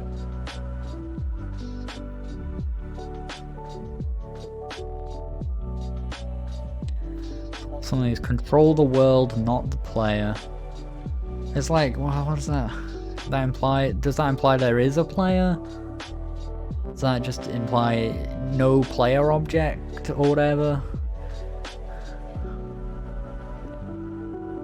In a way, that's an interesting theme or restriction.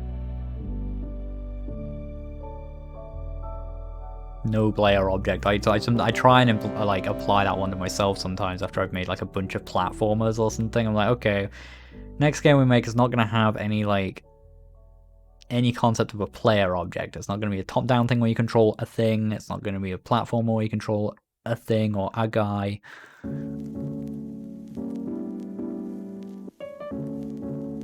It's going to be something else, and that can be interesting.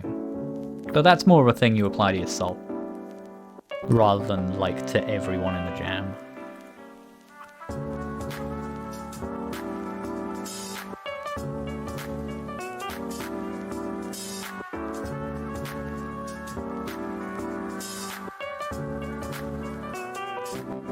Yeah, it's just not a good theme. It just doesn't inspire ideas, really. It's just when you spend more time thinking about like what specifically that theme means rather than just like what your idea for it is, it's generally not a good sign for it.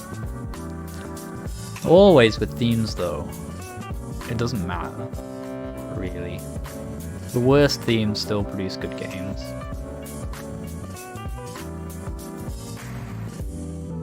They just tend to mean you lose more time at the start being like that you could spend getting excited and planning your game.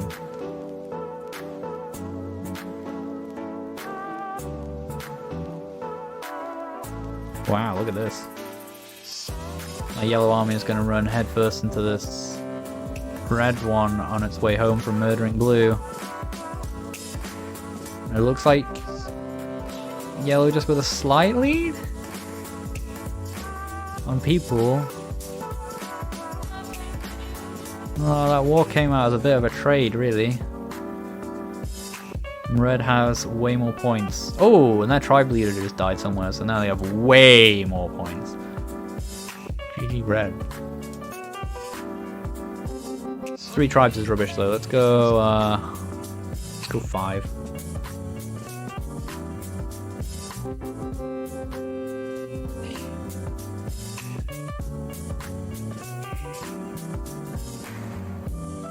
Pretty French man.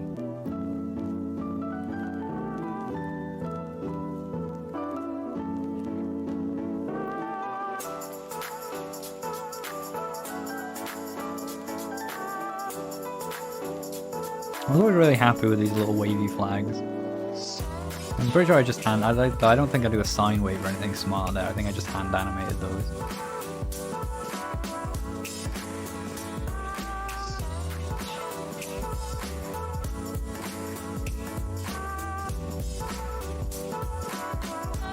Should be good. Do you like making video games? I'm worried I'm just not gonna have the energy for it. I worry like I'm gonna quit by the end of day 1 just because like my brain can't take it anymore. Like I feel like I'm just really tired just all the time at the moment.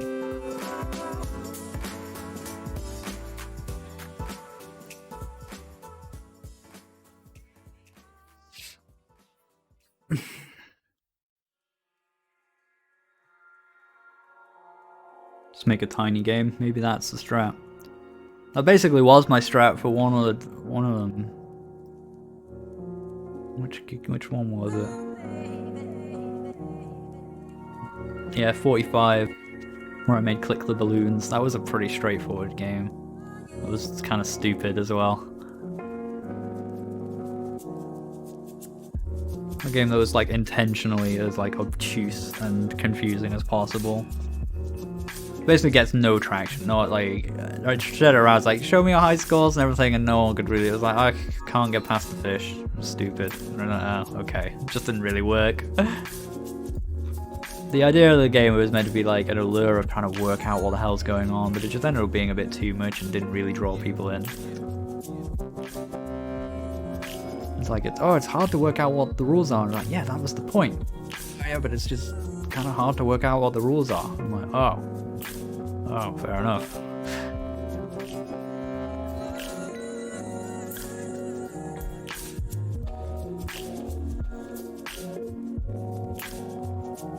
Too clever for one's own good. That's the word there. But it was a refreshing-ish one to make because, like... Oh wow, or yellow. Well, maybe not, maybe they're alright. In which case, unlucky red. On that attack. Red, like, middle position usually very defensive on this map. Because people are vengeful. As I think they are about to discover.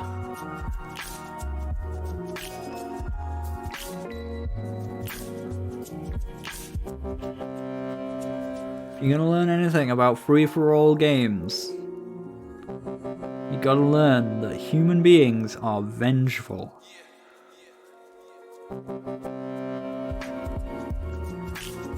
We are not rational decision makers.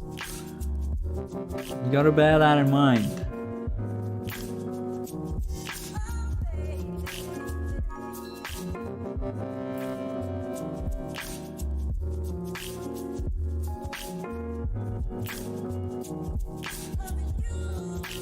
That's a pretty cyan cowpole.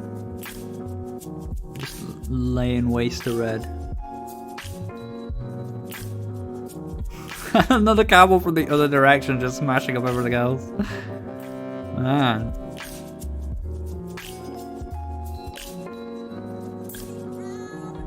Oh, when did yellow die? I didn't even notice. That little pool of blood over by the tower. What a sad little sight. Oh, I can't zoom in on that, that's fine.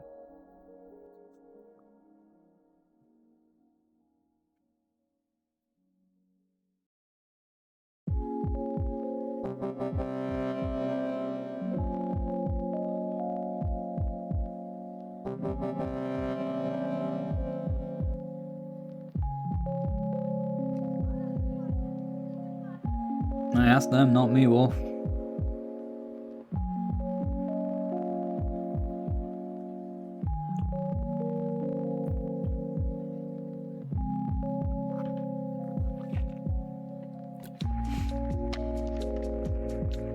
Man, I missed what happened, but F white.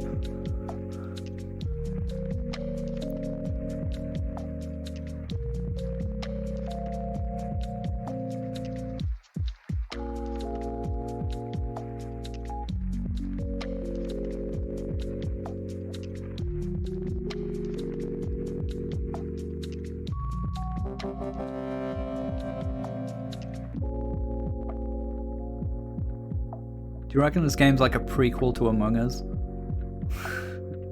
Eventually they learn to work together and they build a spaceship.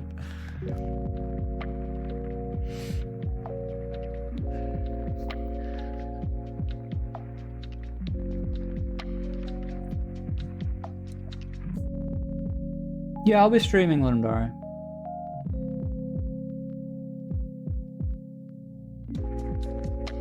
Unless I just totally run out of energy.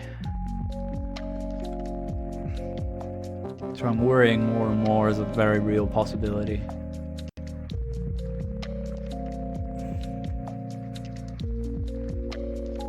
Class? Pay attention to your class! Learn things! I'm gonna need those things. Maybe. Depending on what they are.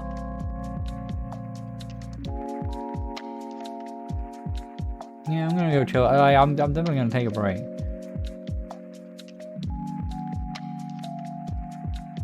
I'll apply this. I'm just gonna leave this going. It's not that self-sustaining. It'll just be you in about 20 minutes. I guarantee it.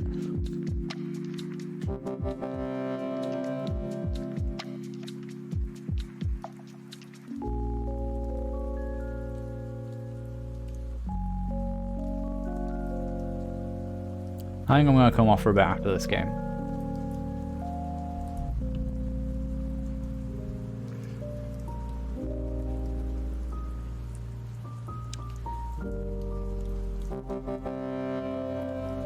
Well, I could do one more. I could do a viewer game. I get a bonus one, and if anyone didn't manage to get submitted and is now hanging around in the chat like, oh man, I really wanted to play my game, but I was too slow. Nah, next round is not starting. Does anyone have a game?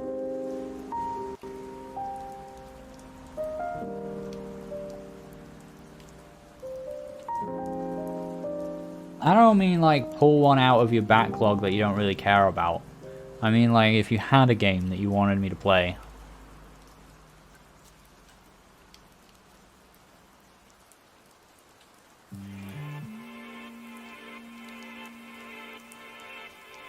I was gonna say I'll open the form again, but I guess yeah, it works to just post the link. Slumbering Night is a little puzzle game about night. Keeps falling asleep all the time. God, I relate. You have to slide rows of tiles around to clear the path so he can reach his beloved princess.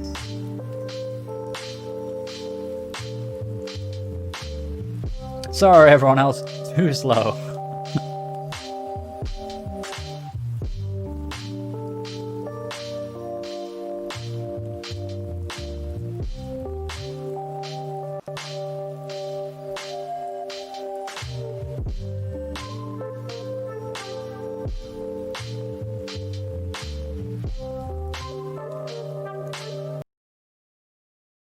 Godot game?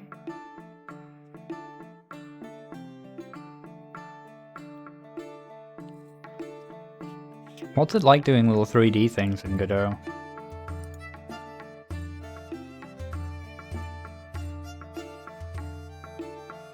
Like, I wonder how that compares to doing simple 3D things in, like, Unity.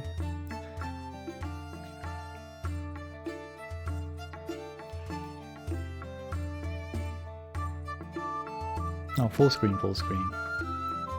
Actually, I prefer it windowed full screen, because then I can do my stupid little zoom in thing whenever I want. Pretty easy.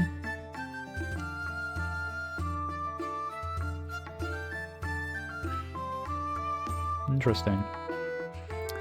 The knight is a little bit sleepy. You need to help him reach the princess. These dice represent the predetermined moves you can execute. The number of dots tell you how many blocks will be removed.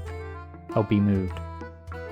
Okay, click any of these arrows to execute, or move and slide a row in that direction. Alright. Does that mean it's like random?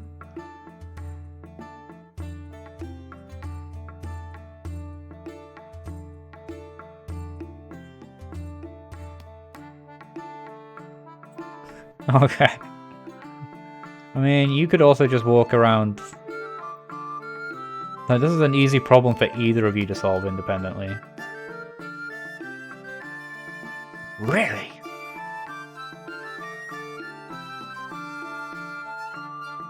It's a little sliding puzzle game then, yeah. Oh. That was not the way. Because the arrow is pointing that way. So I'm like, oh, it's going to push it that way.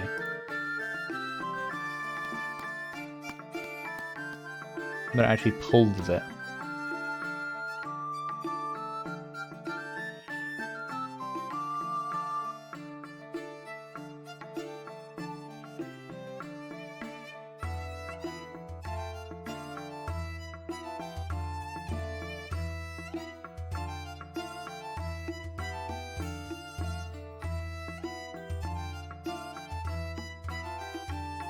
Wait, what? What? What's that? Oh, hang... Alright, the number of dice is the number of moves I get to make. And the dot is how many positions it will move.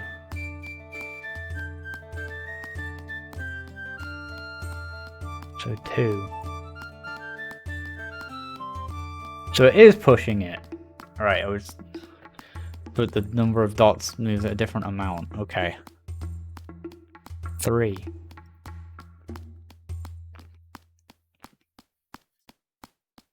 Ah, I can.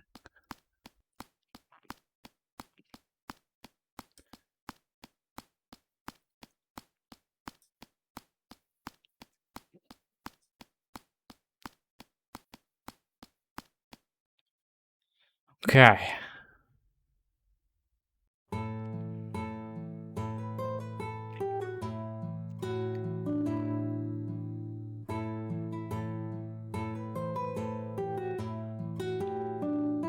It's a shame there's no rhyme or reason to why these things are on particular things other than like that's the design of the puzzle.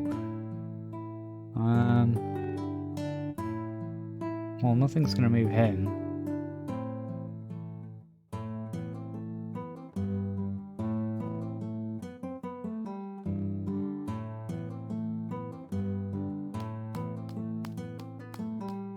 Oh, he can turn? Since when can he turn?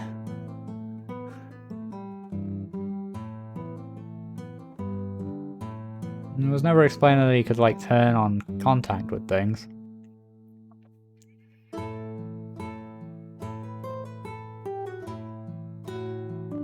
Does that mean I can just sort of do this?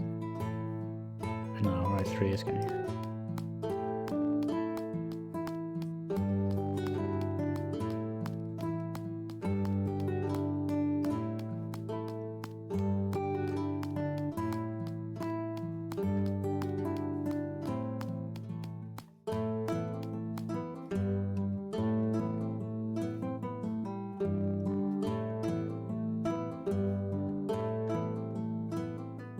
Either way, it's the same result, right?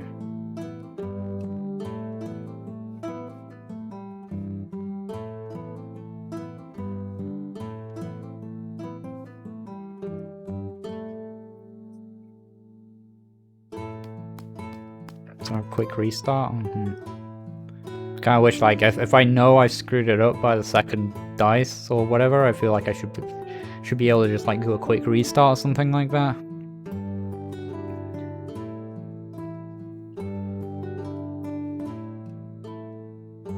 Oh, we just do that. And then just use this wherever. Oh, no, you're there.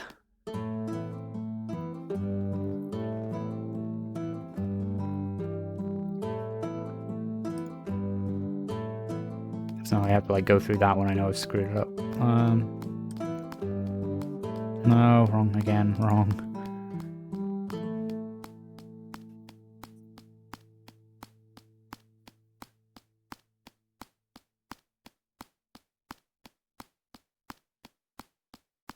Yeah. Like, it wasn't clear even which way you were going to turn, but yeah. So there's like rules about like him hitting a thing and then he'll turn. Which direction does he turn?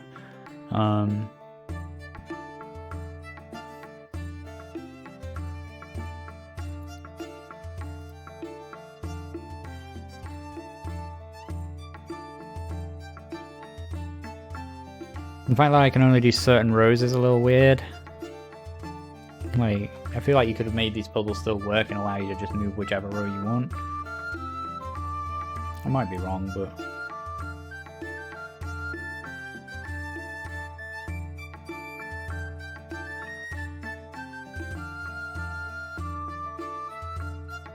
Oh, I have something like, well, all these options clearly do nothing. Only these two will do anything here, so I guess it's one of these.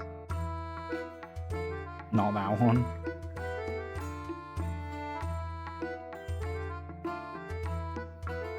What happens if he hits the edge?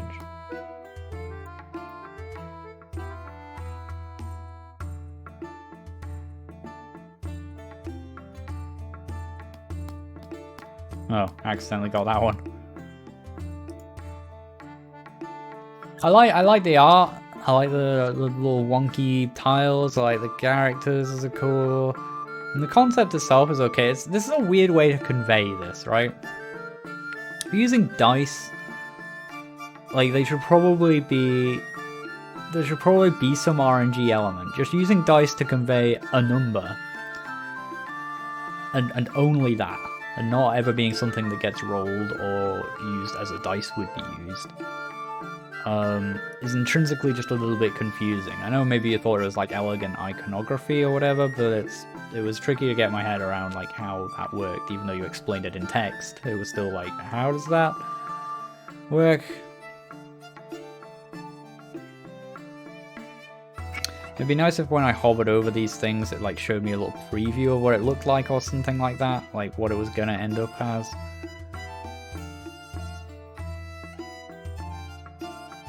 I get the idea anyway. It's cool.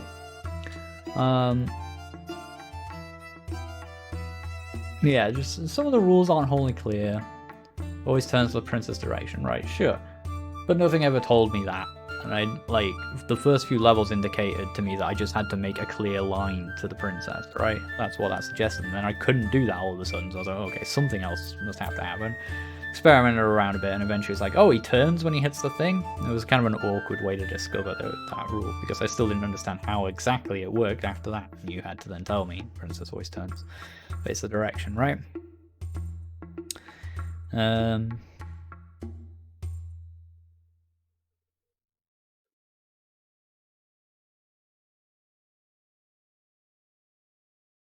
the dice thing's a little weird, but I'm trying to think like how else you might do that. It feels like almost like this was like a paper designed game that has then like been made into a video game. I don't know if it actually was, but like just something about the use of dice for this just makes it feel that way.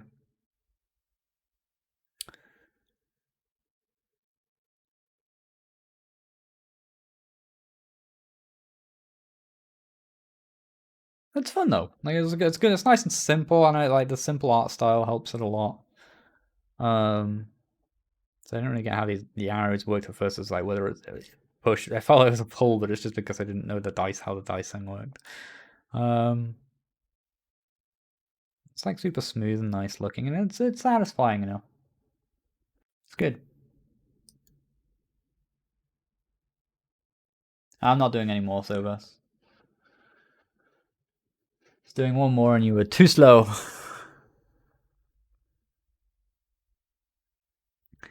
Now I'm gonna go take a break. So I really am just proper drained. Don't know why. But it is what it is. It's a draining thing to do, but just like in particular, I don't usually feel quite as drained at this point.